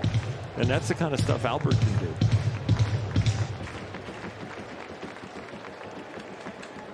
Full count on Lux. A lot of long at-bats for the Dodgers against Bumgarner tonight. He takes the walk. It's the fourth one.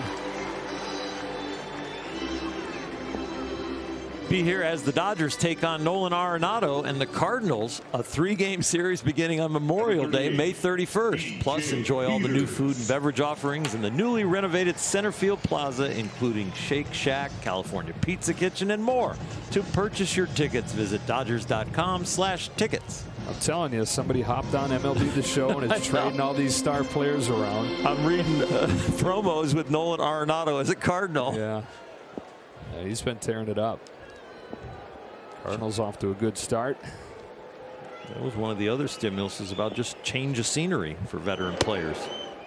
Ball one on DJ Peters. Wake up the old juices. Put on the new uni. Speaking of, what do you think? I know people want to know what you think of Albert wearing 55. I think it is great. I really do. I think it's an honor for people to even think about me and, oh, it shouldn't happen or it should happen. Isn't that great? I think it's fantastic. The organization was actually nice enough to reach out to me and let me know that's what they were going to do. And I thought, you know, I was completely behind it. Got to hit higher than 356, my Silver Slugger year. Let's go.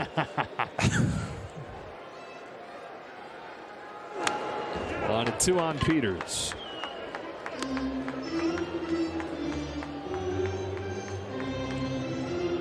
It's amazing that there are already people in the stands wearing 55 posters. Turning those things out fast. There were people in the stands wearing it before Albert was wearing it. Well, I wish we were having a Legends game, because I'd like to have a picture of the 255s that stand with him and have one in my office. Call over Tom Kohler and have him stand by you guys too. Yeah, that's right. He was 55, wasn't he? Yeah. Russell Martin. Yeah. Skip Schumacher.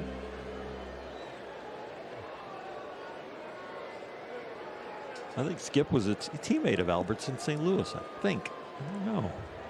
Yeah. I think he was. Yep. Peters down on strikes, 2 gone. Strikeout number 5 for Bumgarner. Number 21, Walker Buehler. Dodgers' 2 hits have been on the cut fastball. They haven't gotten to the fastball. This one up above Peters' waist that he doesn't get to.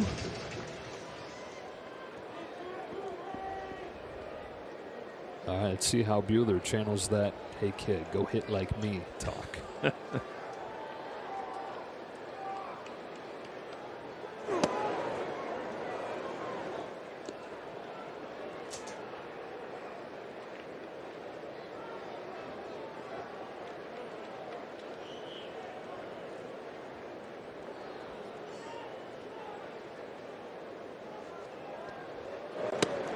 Oh, 0-2.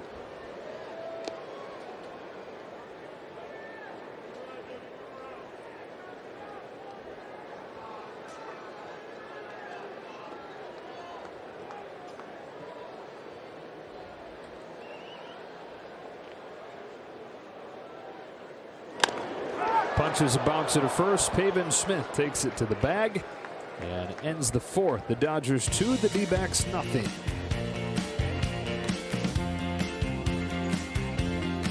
World Champion Dodger Baseball on Sportsnet LA is brought to you by Morongo Casino Resort and Spa, the newest, friendliest, and safest casino resort. Good times.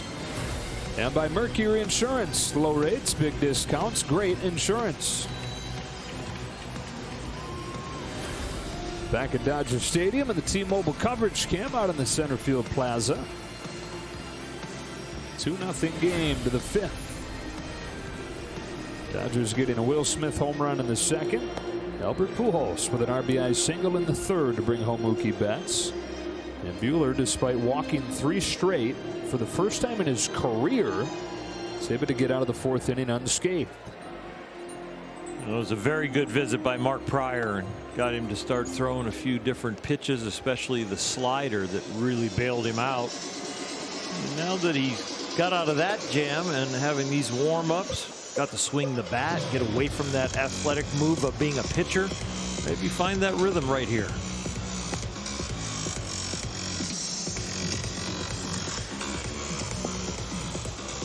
Nine 1-2 coming up for Arizona. He does go deep in the game, Joe. It's about 6 1/3 innings every start. He's like 7th in the National League as far as getting into the deeper innings. If you can ever get the pitch count down a little bit lower, I think he'll average 7 innings a start with his stuff.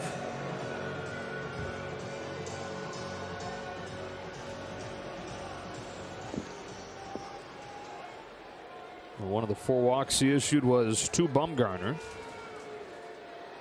who leads off this 5th inning. Buehler comes home and Bumgarner watches strike 1. Something he still does at a top 10 rate. And when he does, the opponent's average is 169. Quickly 0-2.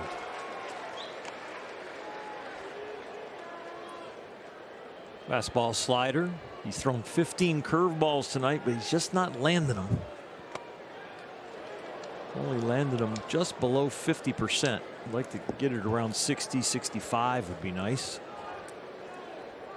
And you really put it in the hitter's head that you can execute it almost any time you want.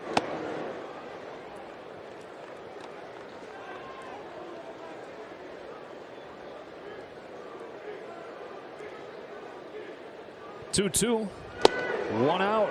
Fastball blazes in there. 6 strikeout for Buehler. An interesting pitch to argue from an interesting guy to argue it. Well, the first pitch strike he didn't like, and it was right at the bottom of the strike zone. And then this one he doesn't like, and this has got a lot of strike zone.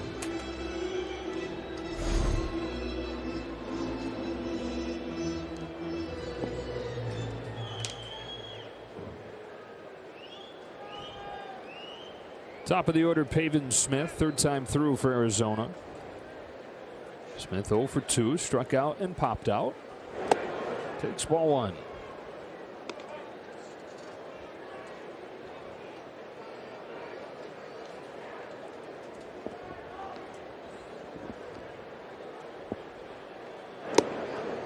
One on 1.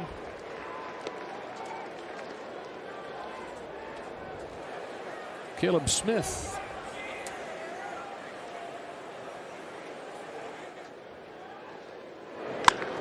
Sharply hit. Muncy's there. To his feet. 2 out. Muncy making his 4th start of the season at second base. And a sharp play there for out number 2. A little sliding. Get to your feet. Find the range. Hit Albert in the chest. It's well done. A little smaller glove when you're playing second base. Throw it over to the big glove. That was his primary position in 2019. Only a handful of games there last year, though. Josh Rojas attacks the first pitch, sprays it foul, strike 1. Max Muncy has been the #1 defensive first baseman in baseball this year by defensive runs saved.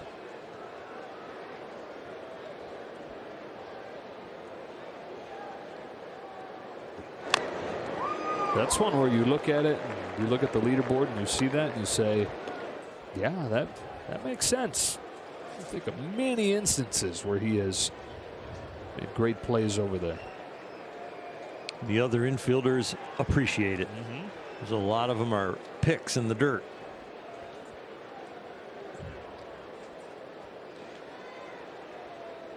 Here comes an 0-2.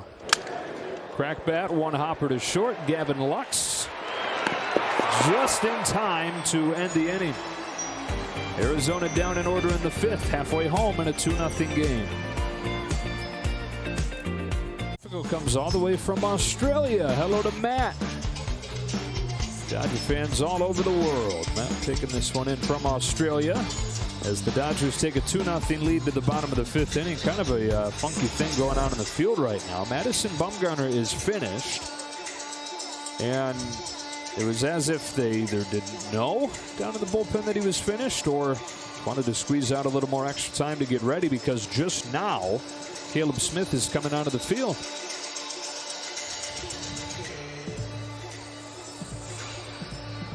The umpiring crew is going, what is going on? Dan Merzel, who's out there saying, let's go. If you're coming into the game, come into the game.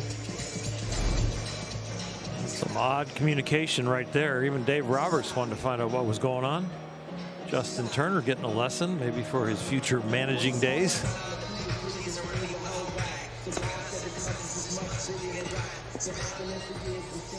This seems like a great time to do a promotional item. I think I will. Okay. Subscribe to the Dodgers at Home to receive the summer gift box featuring a Hawaiian shirt, World Series replica trophy, World Champions commemorative puzzle, and more surprises. Plus, gain access to exclusive digital content and enjoy early access to sales and special events. Visit Dodgers.com/Dodgers at Home and join today. Anything else you want to promote right now? Well, you could actually have time in between innings here to join right now. I think there's been enough time for Caleb Smith. He should be tired. He just got done throwing in the bullpen, and he got plenty of pitches out there. He's getting used to the mound out here in the middle of Dodger Stadium a little bit, but I can guarantee you no shenanigans have been played here with the Dodger Stadium grounds crew. The mound on the field is the same as the one in both bullpens. Have you seen examples where it's definitely not? Oh, yeah. Yeah? Any in particular? I thought it was a little flat in the when the mounds were in Wrigley because they were close to the outfielders. I thought they were a lot flatter on our side for safety, but also just the fact that it was a little harder to get used to when you got into the game. And I thought even in San Francisco, I thought they were a little too high in San Francisco. It's an interesting little trick that happens if you complain enough and bring attention to it, usually get it fixed.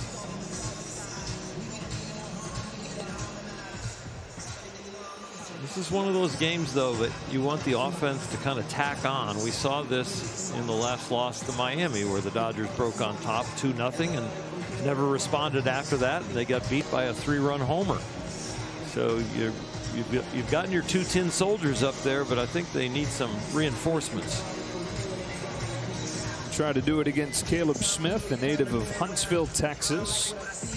Debuted with the Yankees, then went to the Marlins, and they acquired him last season in exchange for Starling Marte. A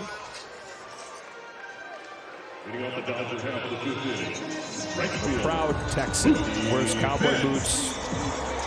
That was when he was a starting pitcher, his start day attire, full cowboy attire. Intro song, Garth Brooks. And a big hunter, fisherman, and big league pitcher on to face the top of the order in a 2-0 game. That's Turner and Muncy coming up. Mookie walked and scored on Pujols' base hit in the 3rd.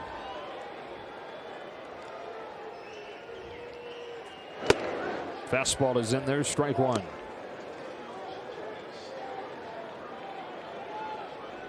Continues to feel, as we've talked about the last few days, like Betts is about to go on a tear. Contact has been much louder. Serves this one in the air to center. Tim Locastro. 1 gone.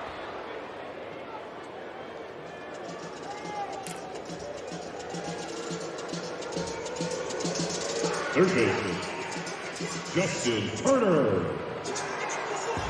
Here's Turner.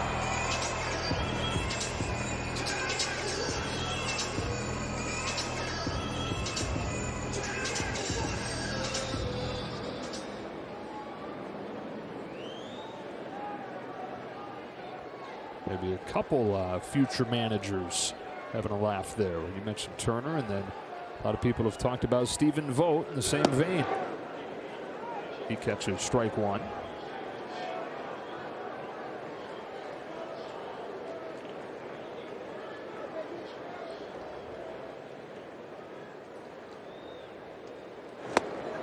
And something those guys have in common is that they've been just about everybody, right? They've been the prospect, they've been the suspect, they've been the guy just barely hanging on and becoming an all-star.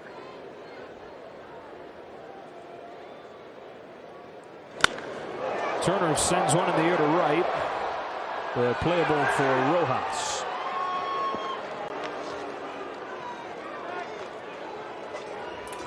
So anybody that walks through their clubhouse door, if they're to become a manager, they are going to be able to relate on some level, most likely. For sure, and understand what shoes the guy is walking in at that moment emotionally and with his family. Be able to go deeper than just give him a message, give him some wisdom. Muncy with a walk and reached down a fielder's choice. Curveball, strike 1.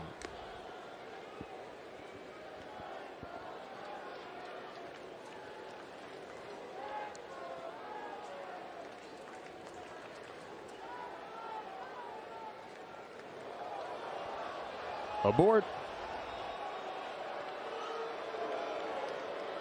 Just a little slip, not a balk. Foot coming down, catches. I don't know where that one was. It looked like it was going to catch. Just kind of lost his balance. Max is like, you want to throw a practice? I don't want to get in here if you think you're going to fall and come out of it early.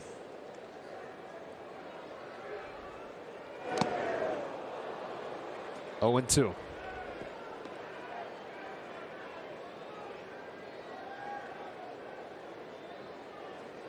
I hope Max didn't tweak something right there. He's walking around as he's been locked in. He doesn't really take those long walks anymore. Just kind of gets right back in there. Looks like he's waiting for something to go away right there.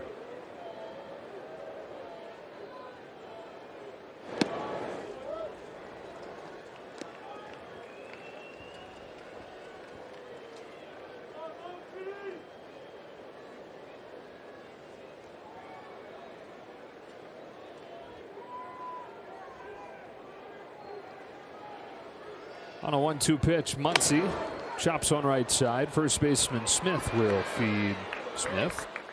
And that's the inning. We go to the 6th. The Dodgers 2, the Diamondbacks nothing.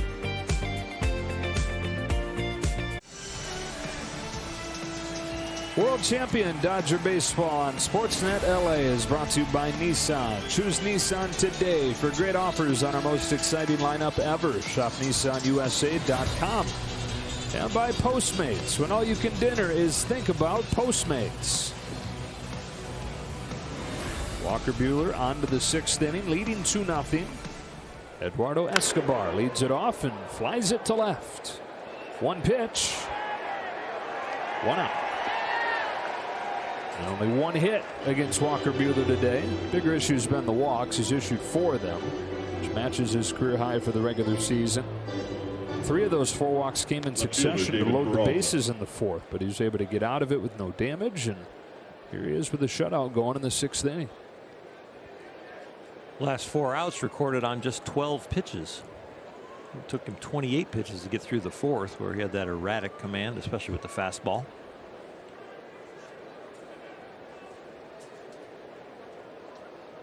First pitch to David Peralta on the corner, strike 1.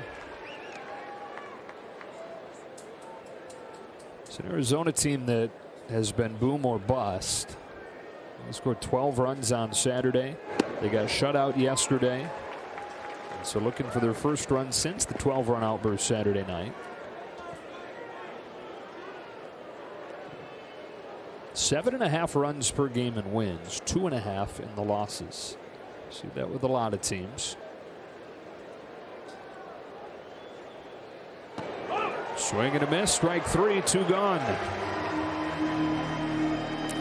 A few more curveballs and add 2 to the strike total. 1 called, 1 swinging. Second baseman Domingo Leyva.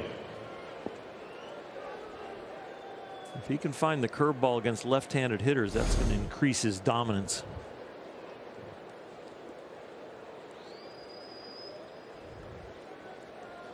Domingo Leyva flied out and walked. 25 years old, out of the Dominican Republic. Attacks the first pitch into center field. Peters is there, and that's the inning. You blink and it's over to the bottom of the 6th after a 5-pitch top half. His Dodger debut has gone 1 for 2 so far today, driving in a run. He's due to lead off this 6th inning with the Dodgers in front 2-0. Special day for the fans, special day for his teammates we've talked about.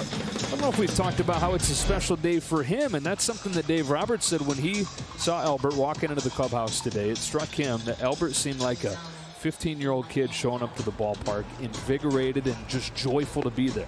Yeah, and you know what? He knows he's got a chance to win a championship with this team, and he wants to contribute. And I think one of his goals would be to do so well in whatever role he is put in, so he could be here and play the last game this year with the Dodgers. He is the only player in Major League history, 600 home runs, 3,000 hits, and 2 World Series rings. Both those coming in St. Louis.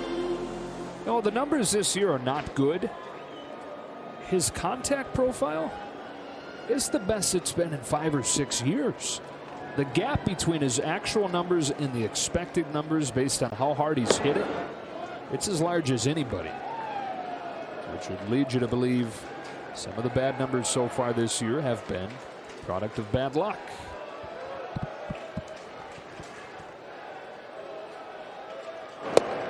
One ball, 1 strike. He's as healthy as he's been in years. It's been a big part of the story with him in Anaheim, was having to fight through those injuries. Fouls it off, 1-2. So many off seasons have been spent not getting his body ready to play, but getting his body back, rehabbing from surgeries. His last operation was September of 2018, when he had 3 in a 1-month span. A knee, both elbows. It's been a few years though, so Albert feels great.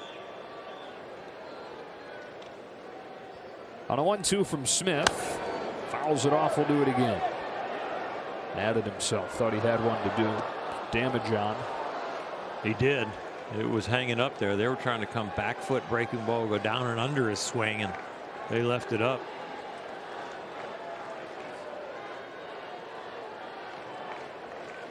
Still draws the attention of a lot of fans. Strike 3 over the inside corner. And Pujols is the first out of the 6. Will Smith. This one is very hard to hit. Smith gets the call. Albert did not only think about that pitch and was it really a strike, but the pitch before that he missed.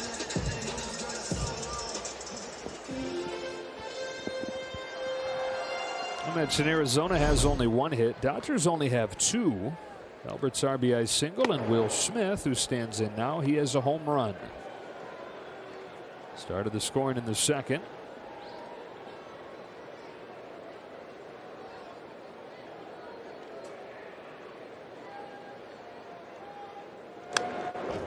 One ball, 1 strike.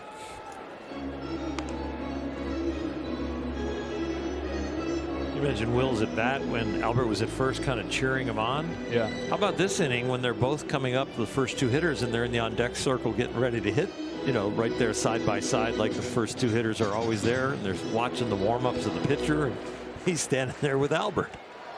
Just hanging with my buddy Albert Pujols. 1 ball, 2 strikes. I started liking him when I was 5.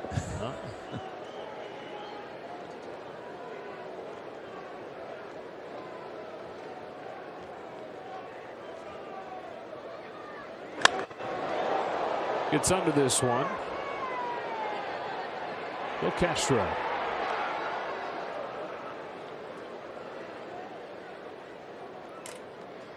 Left fielder Sheldon Noisy. 5 up, 5 down for Caleb Smith. 2 gone in the 6th inning, and here's Noisy. Happy to have Bumgarner out of there. Bumgarner struck him out both times.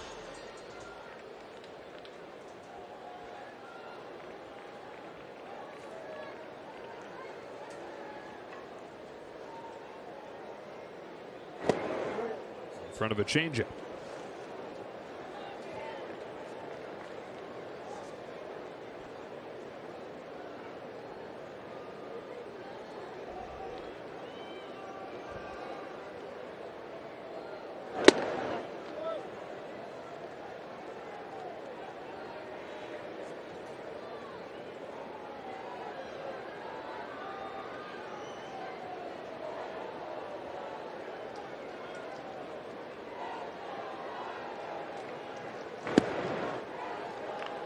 Ahead now, 2-1.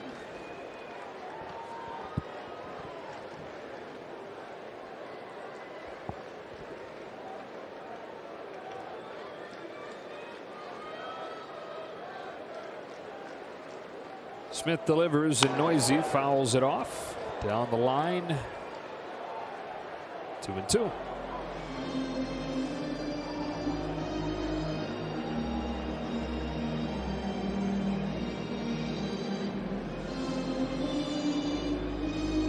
Padres hosting the Rockies, starting a series today. They lead 5-0, bottom of the 6th inning.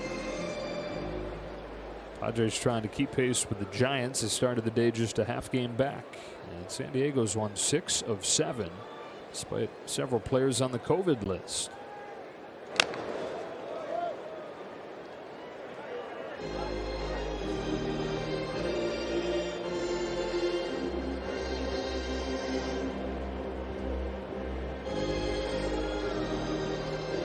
We're at the quarter pole. It's really interesting that kind of a 3-team race right now, and it doesn't seem like it's going to go away for a while, especially with the Dodgers still hurt.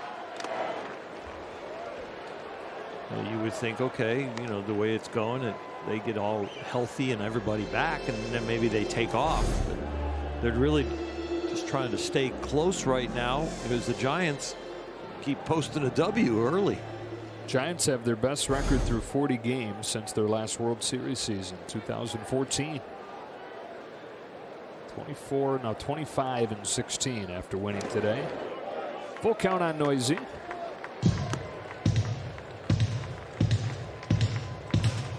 He'll going to San Francisco, and then San Francisco comes here, and they are anticipated series now. Where you didn't really mark those on the calendar back in spring training, other than the grudge match that they always are. 8th pitch, ball 4. Noisy with a 2-out walk. Yeah, it's like the Giants said, wait a minute. What's everybody talking about the Padres being the Dodgers' big rival? We're the ones that came over from the East Coast with them. We're the rival. They're backing it up with their play. First place. 2 gone for Lux.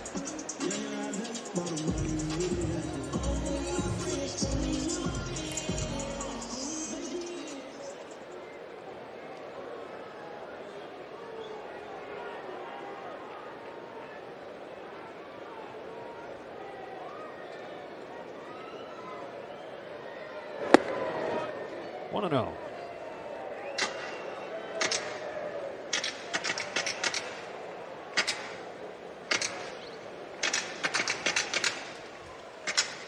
Giants are doing it with the old guard. Posey is #1 in baseball in average, #1 in baseball in OPS. Not qualified, so you don't see him on those leaderboards, but if he was, he'd lead baseball in both those categories. Belt and Crawford and Longoria. That's a base hit into right center field. Screaming off of the bat of Lux. On his way to second. In there with a double. And they're at second and third with 2 gone.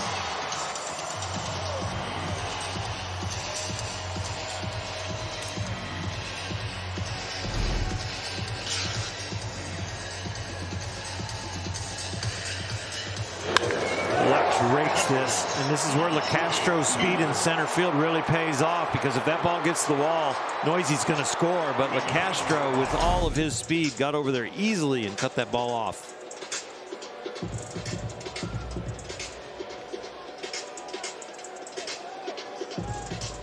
Well, they're going to put Peters on intentionally to get the pitcher's spot to the plate, and Walker Buehler, who's thrown 90 pitches, will hit for himself.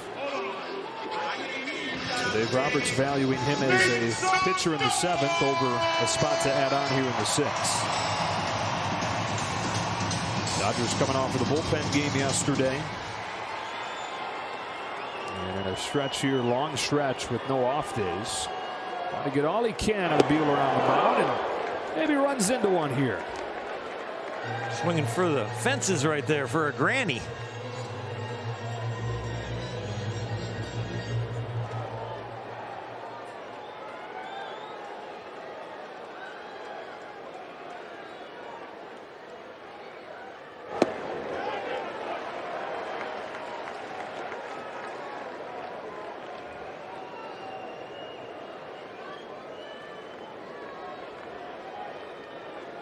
Walker 1 for 17 this year. Bases loaded in the 6th. 1-1 pitch. Inside, ball 2.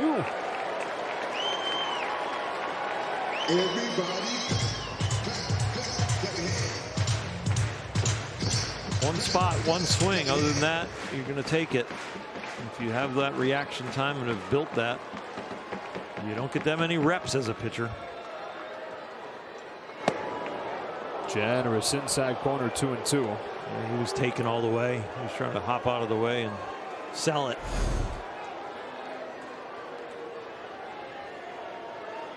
Yet to walk this year.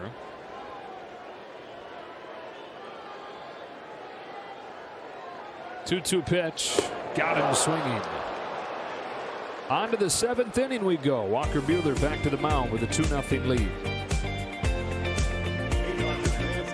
Walker Buehler needed 28 pitches in the 4th inning. That's the inning where he walked 3 in a row, was able to get out of the bases loaded jam. But in the 2 innings since then, he's found it.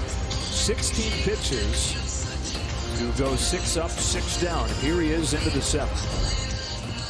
The pitch that brought him back was the slider, and then he started attacking the bottom of the strike zone with his fastball instead of going to the top of the strike zone, which he was losing up around the hitter's shoulders on the arm side. Once he got the slider and got on top of the ball and then started attacking with the fastball down, really got him back in his rhythm and kept him behind the ball and filling up the strike zone. And trying to make Dave Roberts' decision to have him stay in the game, hit for himself, pay off. Makes sense given all the context, given the bullpen game yesterday.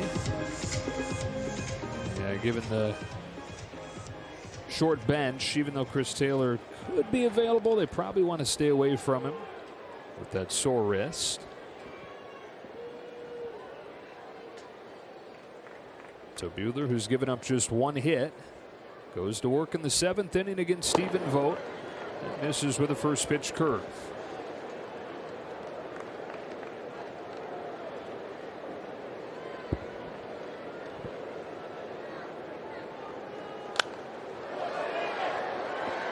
One ball, one strike.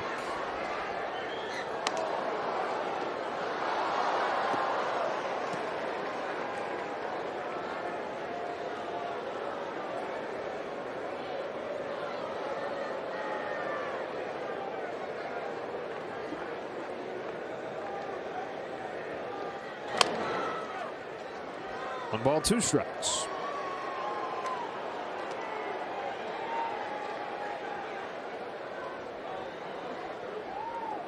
Curveball, fastball, curveball. He's still using it, and I like the fact that it's in the mix. I think that's one of the reasons he's given up so many home runs is he doesn't throw that curveball, doesn't land it very much, so the hitter pretty much just sits on the hard stuff, and if he makes a mistake with it, sometimes it goes out. But now they're late on the heater right there. Early on the breaking ball, late on the heater. Complete definition of a hitter starting to get in between.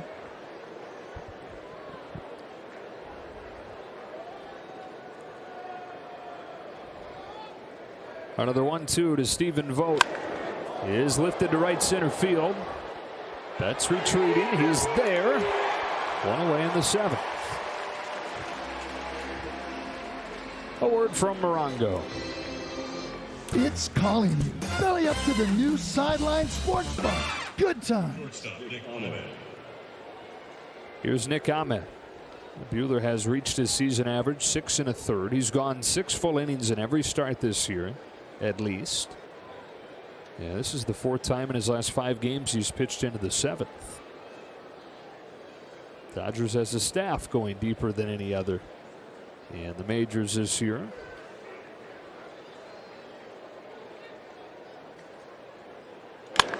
Ahmed rips one to left center field. Peters over to get it. Covers a lot of ground quickly, doesn't he? Sure does. Got some long strides. Very graceful out there.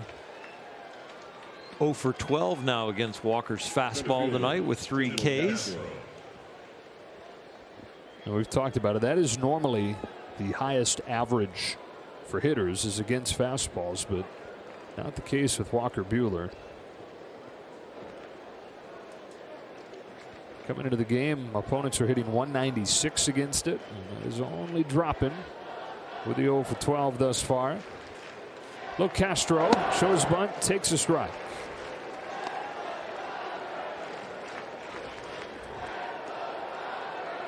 Victor Gonzalez, an important weapon tonight with a lineup that has several left-handers in it.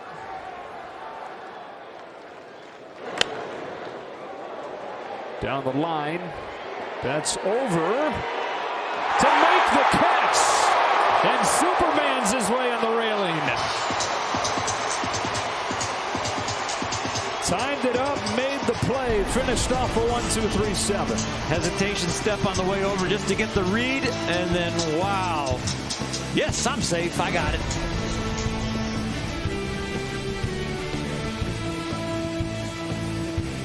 Company, not a whole lot there. They've only got 3 hits, but 2 of them have produced runs. Will Smith with a solo homer. Albert Pujols with an RBI single, scoring Mookie Betts. Only fitting that Albert contributes that first night out, playing first base and hitting in the 4-hole. Dodger fans excited about it. His teammates, his new teammates excited about it. He contributes. Top of the order here.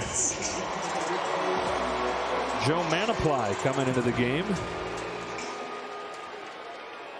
Third pitcher of the day for Arizona. All of them lefties. A little bit high. Ball 1 on Betts. walked and scored in the 3rd inning.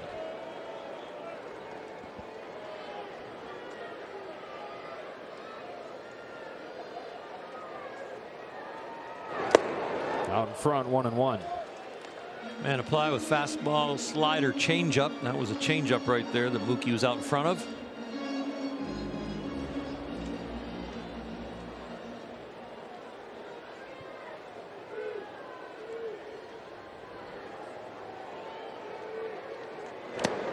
One and two. But how about Walker Buehler? And how about Mark Pryor? You said that was a good visit for him to get out of that inning. The visit after the 3 straight walks, loaded the bases. After that, 11 up, 11 down. In the final 3 innings on 24 pitches.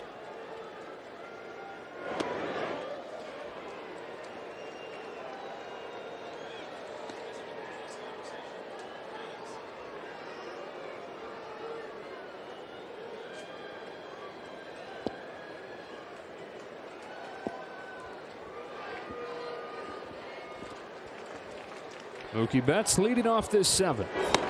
And looking at strike 3.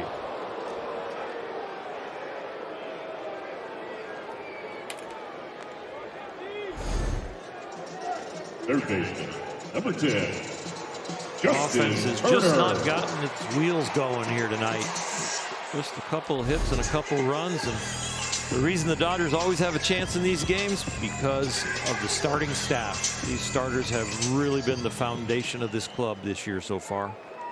You know, the last 2 games with traditional starters, you get rid of the bullpen game yesterday.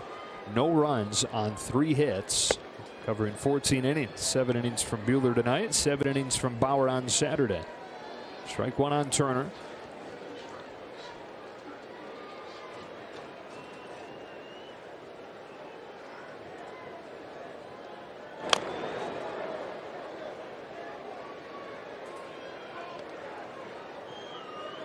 If you can rely on consistent defense, this starting staff only needs one of the other 2 departments, the offense or the bullpen, to just be average, just be solid.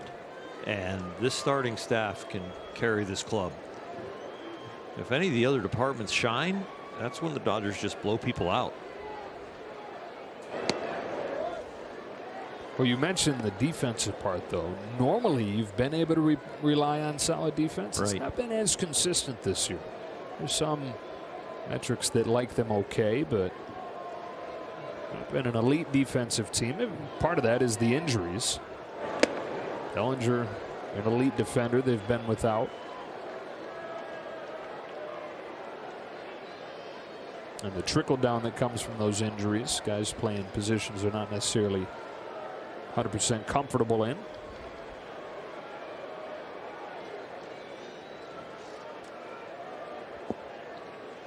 And if this was last year, you'd only have 20 games left to catch the Giants.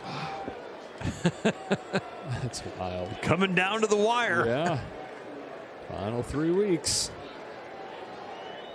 On 2-2, Turner golfs it to right for Rojas. Still coming. He's there with a sliding catch. 2 gone.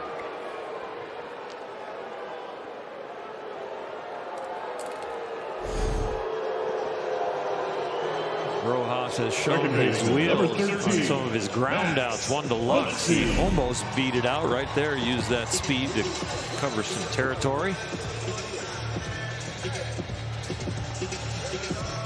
Max has gone 0 for 2 tonight with a walk. Just can't hit as a second baseman.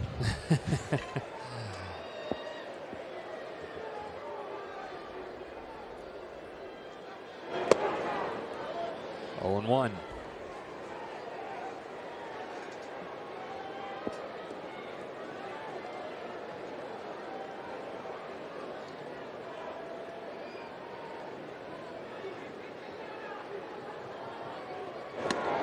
One, 2.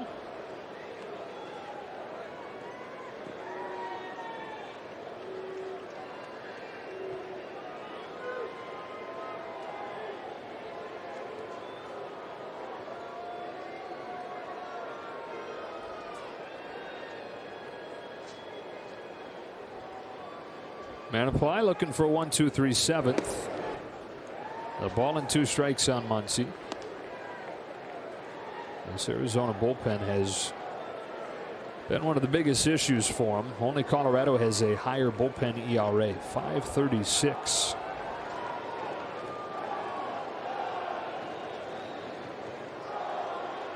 And applies 1-2. Once he watches it miss, ball 2. Second lowest strikeout rate and the second highest home run rate. So they're not missing many bats. And when there is contact, it's going a long way.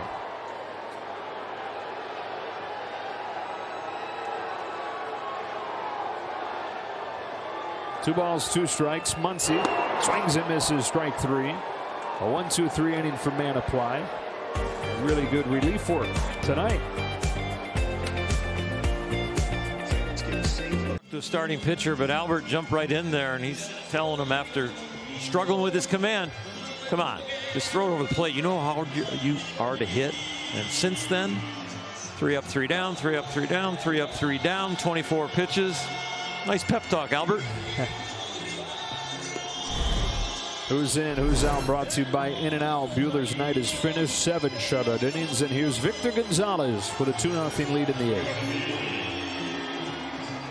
Well, Victor has really gone right up the pole last year as far as this is one of the guys you can trust, and he is regaining that trust again here in 2021. He is going to get a lot of high leverage innings. Just the fastball and the breaking ball, boy, is he executing, though. He doesn't make a lot of mistakes. A pinch hitter, Andrew Young, to lead the inning off for Arizona. 9-1-2 coming up. Young 7 for 18 with 4 home runs this year. Got to get this guy some more playing time.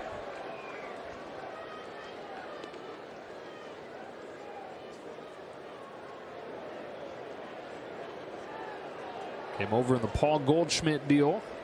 Former 37th round pick.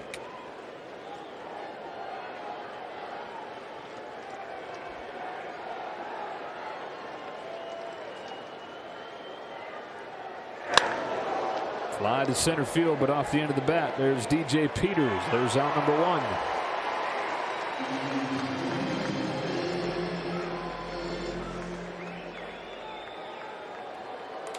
First baseman number 26, Pavin Smith.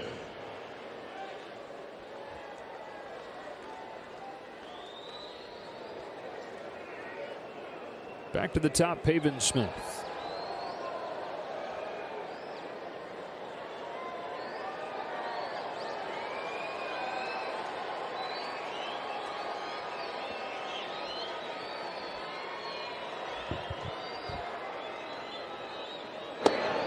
But it sure hasn't taken long for Victor Gonzalez to go right to the top of that list. If you're talking about him climbing the ladder, and leverage. This is only his 33rd big league game. Wow. But you'd never bat an eye. There's no situation you would bat an eye at him coming into.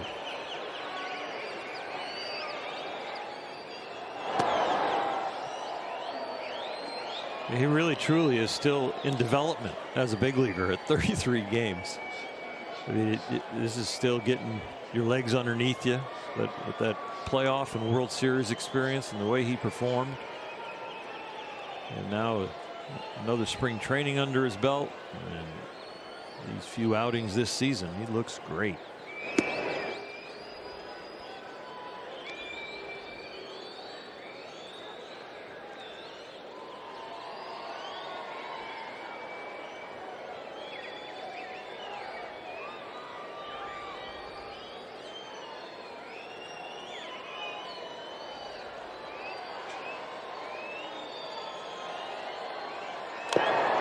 Two and two. And because of the high pitch count, I guess it probably would have become a moot point, but still worth mentioning. Buehler only gave up that infield single to Josh Rojas. A little chopper. Yeah. So he wound up throwing 98 pitches, so he probably wouldn't have had a chance to finish it, but it would have become a discussion. As efficient as he was the last few innings. That remains the only hit of this game for Arizona. On 2-2, Pavin Smith takes ball 3.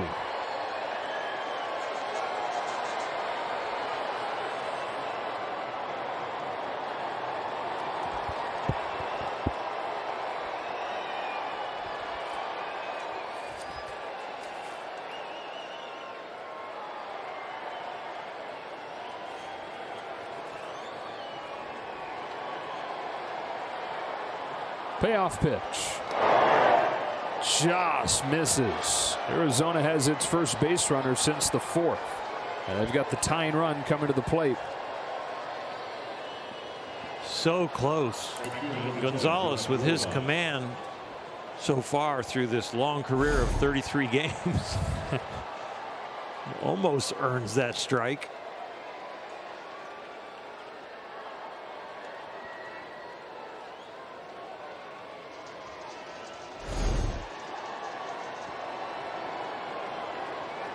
Very quickly, things get interesting here with the lack of offense tonight. Rojas, who's been their best hitter, the tying run. Strike one.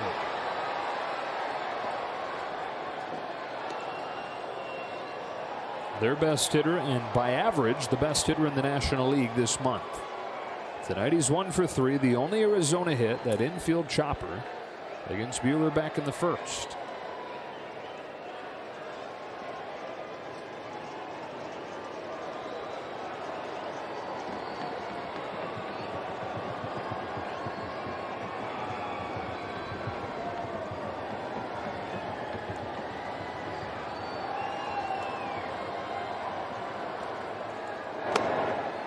It's a good response to a walk. Come right back in there, fill the strike zone up. Especially a guy who has 5 home runs. It can hurt you a little bit.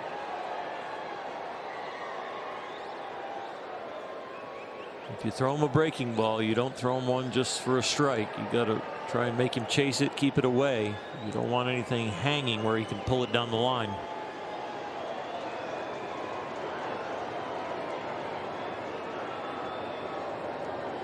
Oh, 2.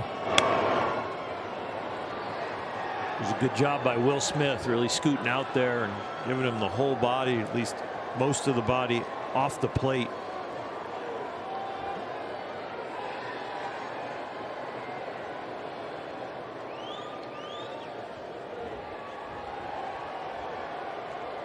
If you're a catcher, you don't want to do that too soon because the peripheral vision of the hitter can kind of feel you out there. Sometimes the shadows from the lights they can see move. Other times they can actually hear you. Tying run at the plate, 8th inning. Another 0-2 pitch. Another foul ball.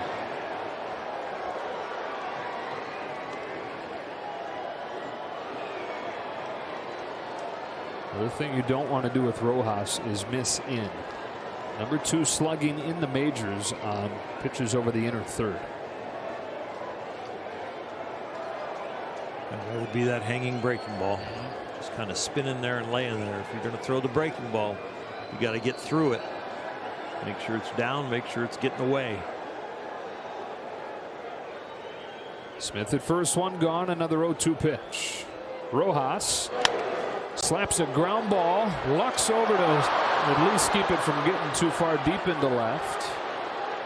Second hit of the game for Josh Rojas, and the tying run reaches here in the 8th. Rojas looked like that was his plan. If that's what it's going to end up being, a breaking ball out there because of the Dodger defense, he wasn't thinking about turning on any of this. He was just trying to play a little pepper over there with where Lux might normally be if they were in a conventional defense.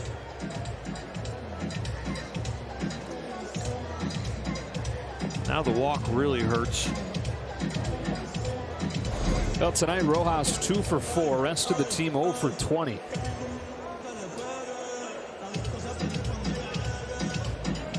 First and second, one gone. Tying run aboard. Go ahead run to the plate.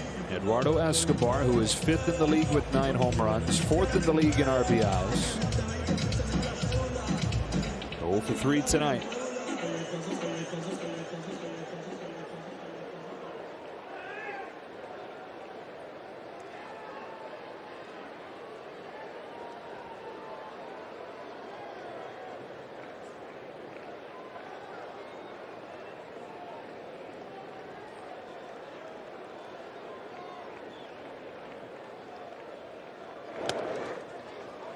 Off Smith's glove, but the runners hold. It is a big deal there. It was huge. I don't think Will actually missed it on purpose. You know, he's trying to frame it. He's trying to keep his glove on the plate And so the ball just gets half webbing and half out, scoots away. But he was trying to frame that and steal a strike. I guess they did steal a strike. Okay, good. That was a breaking ball and just wasn't going to make it all the way back. So it's 0-1 on Escobar. Bouncing ball off of Lux and into left. Smith is in to score. It's 2-1.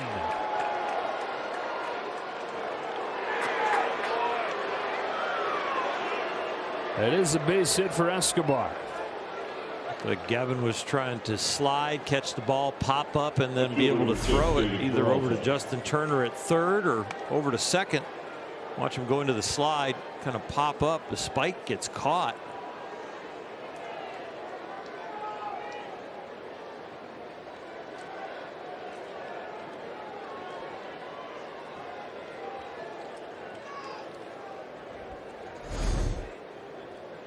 We were just talking about expect solid defense behind the good pitching, and in the other departments all they have to do is be average, either the offense or the bullpen. Well, right here defense may be letting them down a little bit. Tying run in scoring position for Peralta, who is second in the league with those 28 RBIs.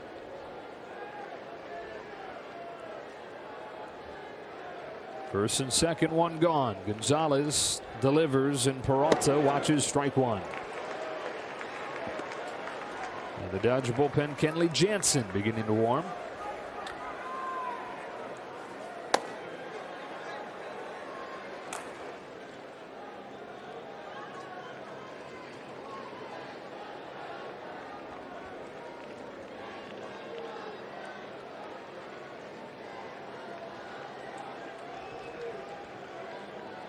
A 1. Grounded foul, 0-2. That pitch was not where they wanted it. Will was trying to get him to go outside, and he threw the breaking ball, but it hung in the middle. Got away with one right there. Look where the glove is. Watch where this ends up.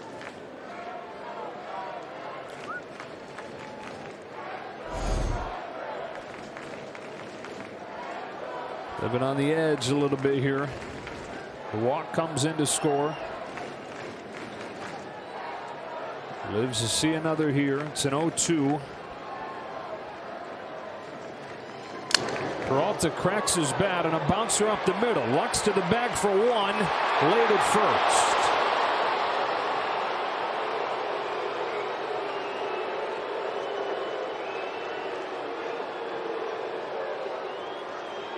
The ball was ever so close of deflecting off a second base as it went up the middle. Gavin Lux decided to take it himself, the way they were positioned defensively.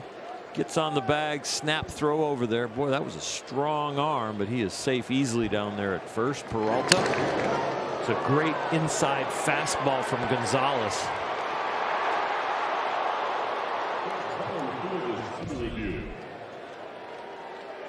I'm not sure what they're challenging. Are they challenging? Did he touch first? Because there's no question about if the throw beat him or not. He's all over second base there. Oh, they might be looking at, did he touch the base at first base on the outside part? We see his foot go by. Does it graze up against first there? Usually you see the base kind of compress. So they got an answer quick though.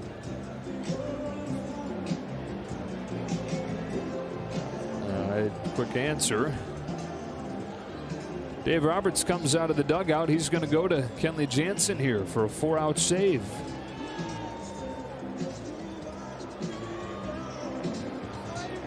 Two-one game in the 8th inning. Tying run 90 feet away. Kenley Jansen coming on.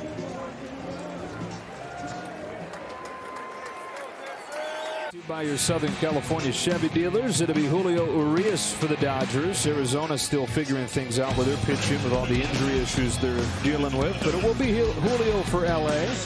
7-10 first pitch. Kenley Jansen on to try and shut things down. First off here in the 8th. He's one short of Dennis Eckersley for third all-time when it comes to saves with one team. Kenley has 319, the most by far in Dodger history. And he's on with runners at first and third to face Domingo Leyba.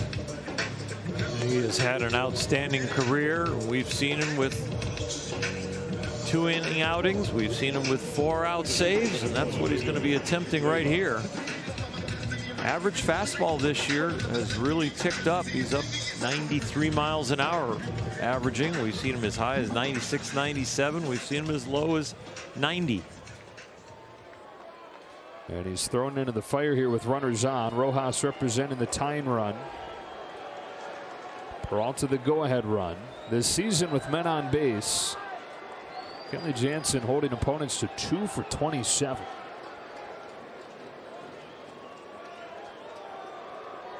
So here we go with Leyba. 0 for 2 tonight. First pitch from Jansen. Ball 1. Good cutter right there. Perfectly located. Leyba decides to offer at that. He's going to get his bat shattered.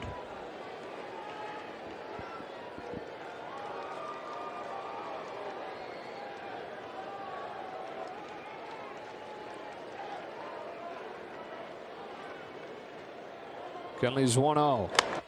Grounded foul, 1-1.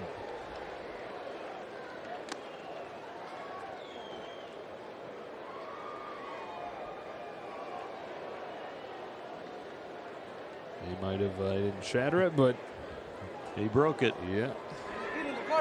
And that's the only place he could hit that is foul. If he hits that in fair territory, it does shatter that bat. It just breaks it in 2. Somebody said to him, "Win us the game." Kenley Jansen's job is to make sure that he doesn't. 6 games in this month of May. Jansen's given up just 1 hit.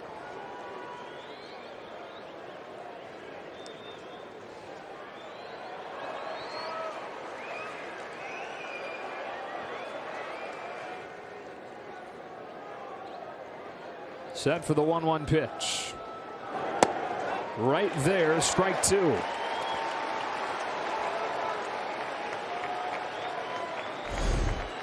I don't understand where Leyba's looking on this. You got to believe Kenley's going to go with his patented cutter, especially after he just broke your bat. You got to be looking in, and that was just inner half, one you would like to swing at. Sitting on the slider, I don't know why.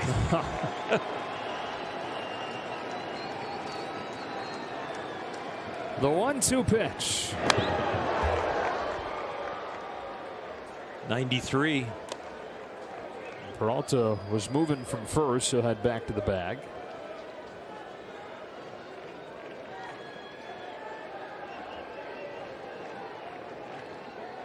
With Peralta running, Dodgers putting on a new play here with first and third. A lot of times we've seen Will Smith just fake the throw to second and check the runner at third in these first and third plays. They've just been kind of eating the ball, not throwing through.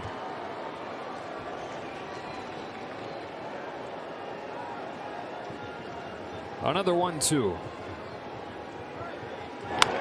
Ground ball ricochets off the mound. Turner pivots and throws to get him. Game-saving play, Justin Turner. Justin knew what he had, and he knew he had to do it all quick. He didn't care about the footwork other than I got to get rid of the ball. This is not hit well at all. Rojas has gotten some hits on balls like this. The defense let him down earlier, but not here. Turner to the rescue.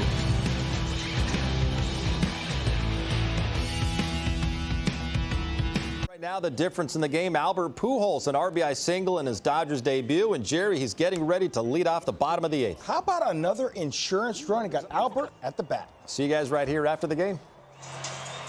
All right, guys, a couple of changes to let you know about. As Albert gets ready to bat. Taylor Clark is on to pitch. And Andrew Young, after pinch hitting, stays in the game and plays second base. So Clark to Pujols. Flies the first one to right. Josh Rojas over to the corner with just enough room to make the play. An infielder by trade, but a good player wherever you put him.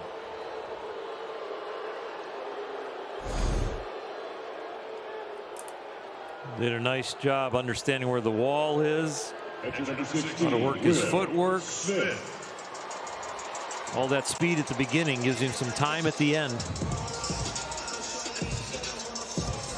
So Albert 1 for 4 in his Dodger debut. Like the guys in studio mentioned, that one producing what right now is the difference in this game. Will Smith, solo home run tonight, takes a ball.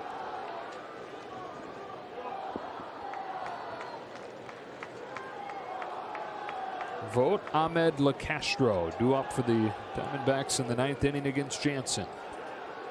Dodgers looking for their 5th win in 6 games on this homestand. 1 ball, 1 strike.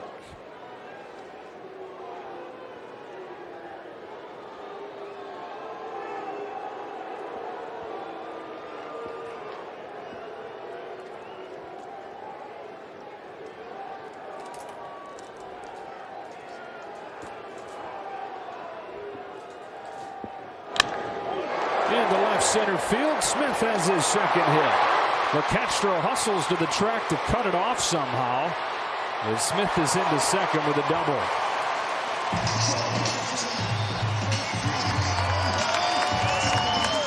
With LeCastro in center and Rojas in right, they got some range.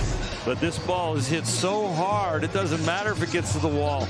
Perfectly placed in the gap. Crushed. 1 hop to LeCastro, but Smith with his wheels and a good turn at first, he still gets to second easily.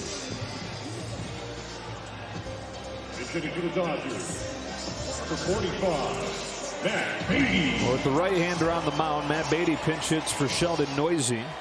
Beatty hitting .390 in his last 18 games since coming back from the alternate site, and .625 with runners in scoring position.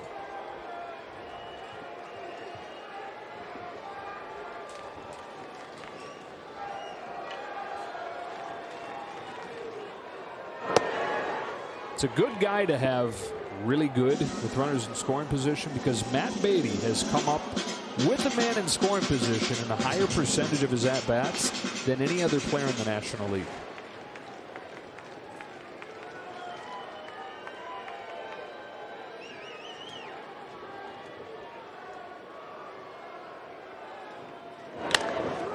Chop to first. 2 out.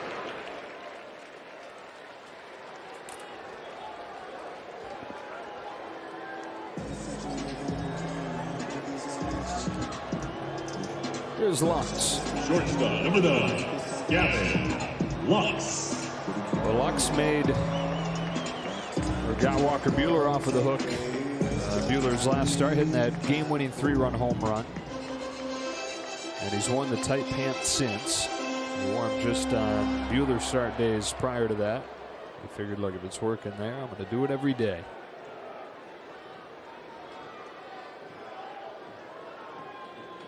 Runner at third, 2 gone. First one from Clark is high, ball 1.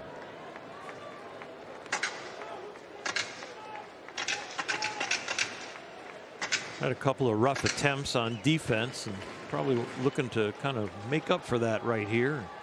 Drive in Will Smith. Get back some of that 2-run lead. Change up, strike 1. Speaking of those pants, I think he's going to need a new pair. There's some holes in them.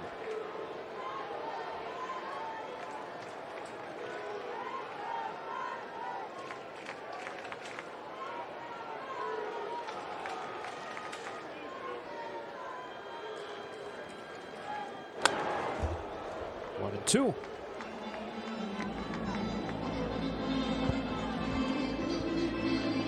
I would think the tight pants rip a little easier than the loose pants. Yeah. Those are stretched to the edge, and then you slide in them.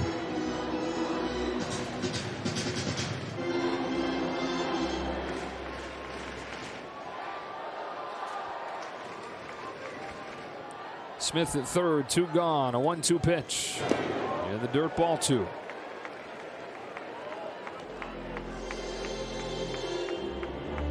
Stephen Vogt, by the way, 100% at blocking pitches in the dirt this year.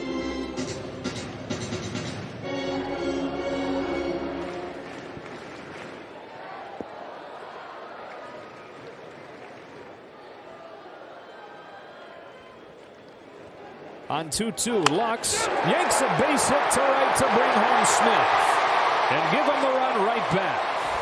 RBI single, Gavin Lux, and the Dodgers lead 3-1. And Albert's doing the dunk on him thing. It sure is. Taylor Clark's had some great success with his off-speed stuff this year so far. They're only hitting 133 off his changeup. Well, this is a changeup right here, but he leaves it up, and Lux doesn't miss it. That changeup landing in the outfield grass gives the Dodgers another run.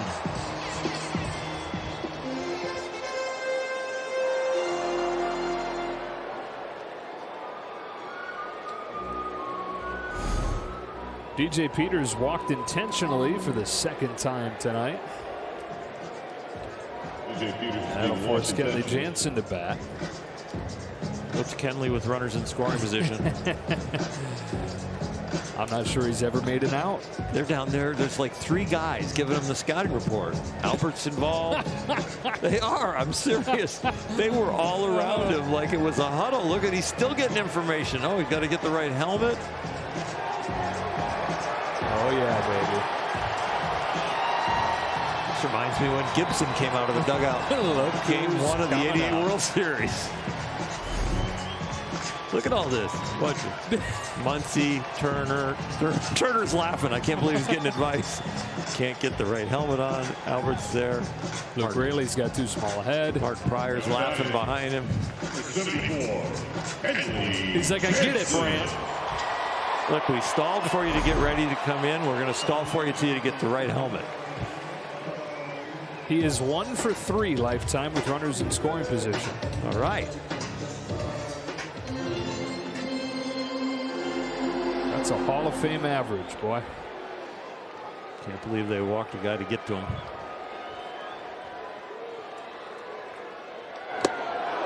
He got that 4-seam Brant was talking about.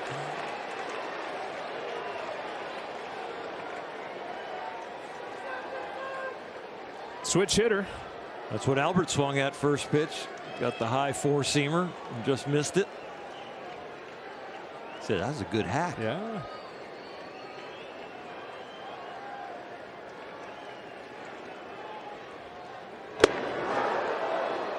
That was 2. Ex-catcher. Long time ago. Yeah.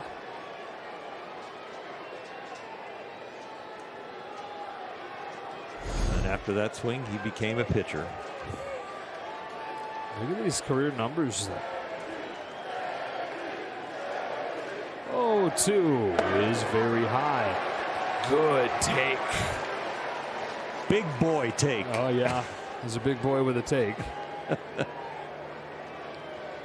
Top stepping it. Oh, yeah. Everybody's hanging on it. Looks like David Ortiz. Kind of does. I know. Sam Waggle. Got him. Now get back to what he's paid to do as we go to the 9th inning. He's got a little more cushion thanks to the 2-out base hit from Lux. There are 3 more games on this homestand, all against the Diamondbacks. And then they go to San Francisco, face off with the Giants for the first time this year. 9th inning in game 1, Dodgers 3, Diamondbacks 1. A couple of defensive changes. Luke Raley technically replaces Matt Beatty, who pinch hit for Sheldon Noisy, so they go with Raley in left. Chris Taylor comes into the game to play second. You see that wrist is taped up, and that moves Muncy over to first. So shoring up the defense behind Kenley Jansen, who got the last out of the 8th inning with some help from Justin Turner at third. And now will face Vogt, Ahmed, and LeCastro. That was a huge play by Justin Turner, and now doesn't seem quite as big because of the hit from Lux, but both Lux and Will Smith have had some nice nights, a couple of hits each, a couple of RBIs. Albert with a clutch RBI earlier with a ground ball up the middle.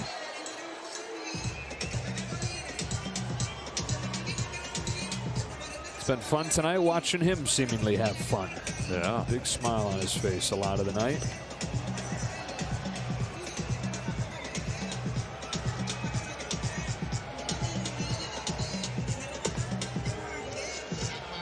That's great. Dave Roberts having a blast. They're probably talking ball, talking about what's going on. I wouldn't be surprised if Albert's reminded him, you know, I talked to Walker Buehler, our pitcher, you know, I kind of inspired him there, and you see what he did right there, you know, went 3 up, 3 down 3 times in a row after I talked to him, 24 pitches. I saw it, Albert. What are you saying? Well, maybe player coach, huh? Oh.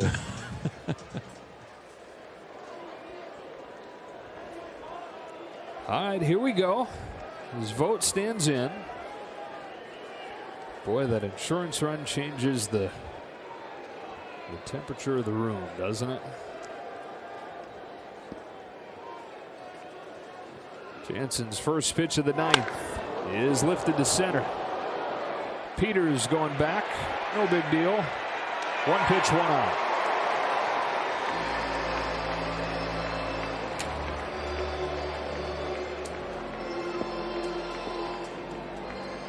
Shortstop number 13, Nick Ahmed.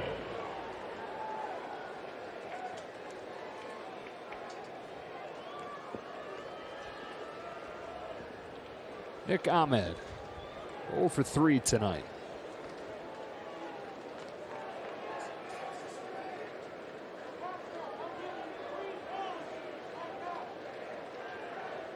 You finish this one off and get a W here, it sets up well for the rest of the series. You beat Arizona's ace, and all of a sudden you get into the pitchers that are not throwing the ball very well for the Diamondbacks at all.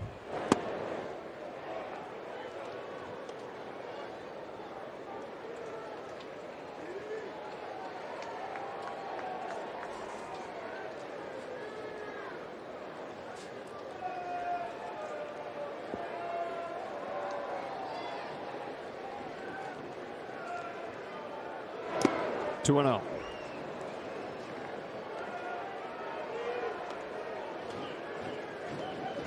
We haven't seen Kenley have to take a walk like this in a while.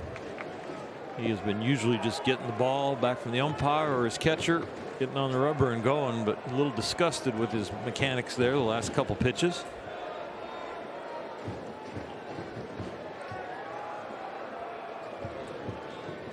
Right-hander from Curacao, home with a 2-0. There's a strike, 2-1. 16 big leaguers from Curacao, and only one of them has played more major league seasons than Kenley Jansen. Andrew Jones, who played 17 seasons. Kenley's in his 12th. Kenley was 8 when Andrew Jones debuted. He said seeing him do it was what made me think, why can't I? Now he's the only guy that he's looking up at on the list of the guys with the longest careers out of that country. Behind Ahmed, 3-1, and a 3-1 game here in the 9th.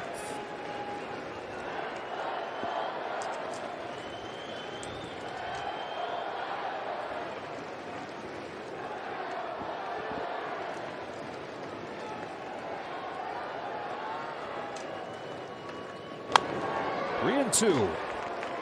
His number 74 is in honor of where he came from. That's the street address, the house that he grew up in. And his brothers used to spend hours throwing the tennis ball off of the side of the house. Their own little game they'd play, different point system. Dreaming of doing this one day, being a big leaguer.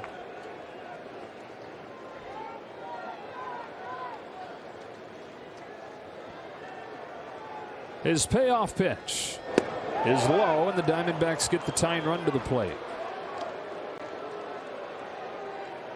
Center fielder number 16, Tim LoCastro. in the form of Tim Locastro.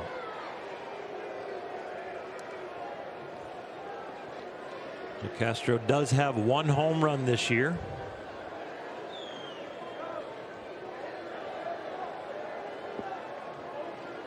Flown out to right field 3 times tonight. And late on the fastball.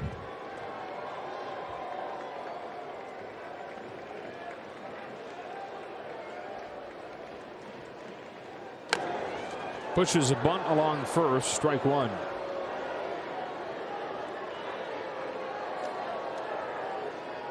He's got the kind of speed that no matter how hard or soft the bunt is, if he gets it in fair territory, he is going to be hard to throw out.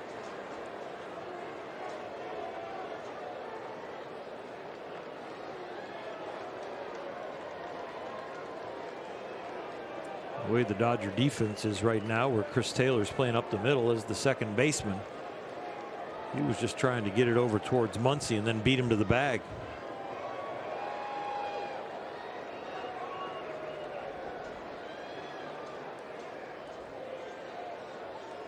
Swings away this time and has a base hit against the shift. Tying run aboard with 1 out in the 9th.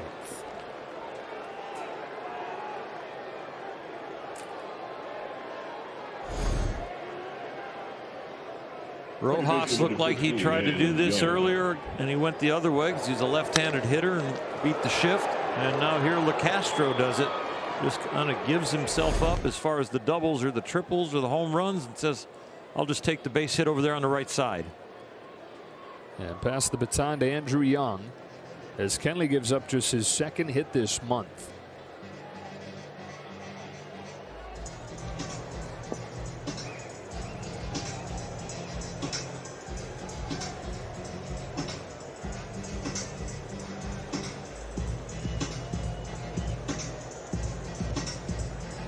With Kenley, you know the foundation's going to be from the cutter, but they'll want to know, is the 2-seamer some pitch that I can go to, or is it the wrong thing going inside to this guy? And the other thing is how good is he against the slider? I haven't thrown one yet tonight, but I need to know how he hits against that.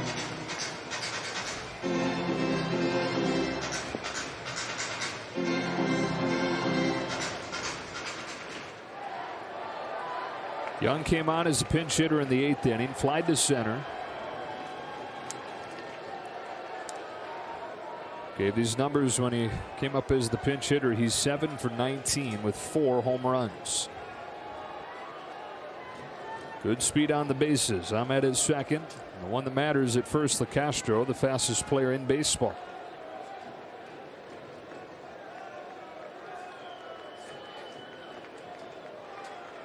Choosing what set of signs? That doesn't mean third sign. That means third set.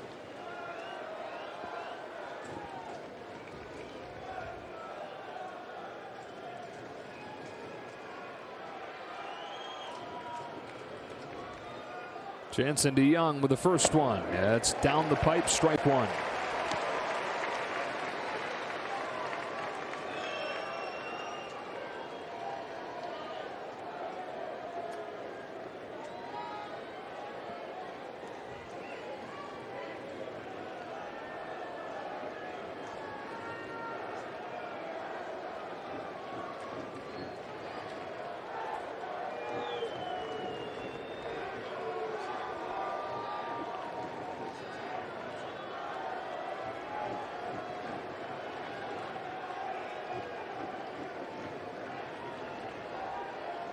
Kenley has one that he likes, comes home and taken again, middle, 0-2.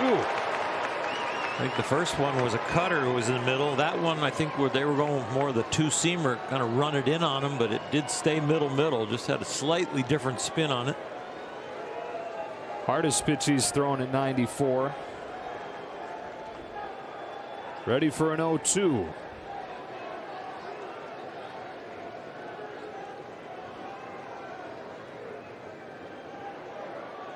Looked like Will Smith might have been setting up for a breaking ball in the dirt.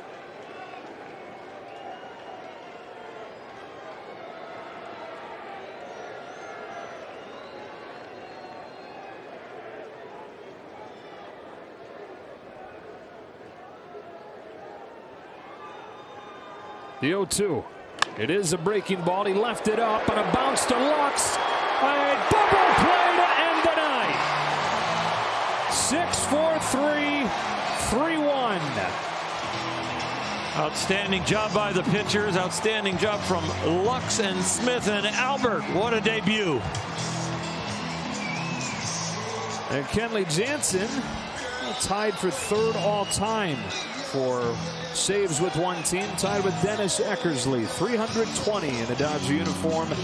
And he goes overtime to get it done tonight, an inning and a third. Dodgers are 5-1 on this homestand. 13-6 overall at home this year, and 23-18 the overall record. For Hershiser, Kirsten Watson, and the rest of our crew, Joe Davis saying so long from Dodger Stadium, where the Dodgers take game 1 of 19 against Arizona 3-1. Stay tuned. Access Sportsnet Dodgers, presented by your Southern California Ford dealers, begins now.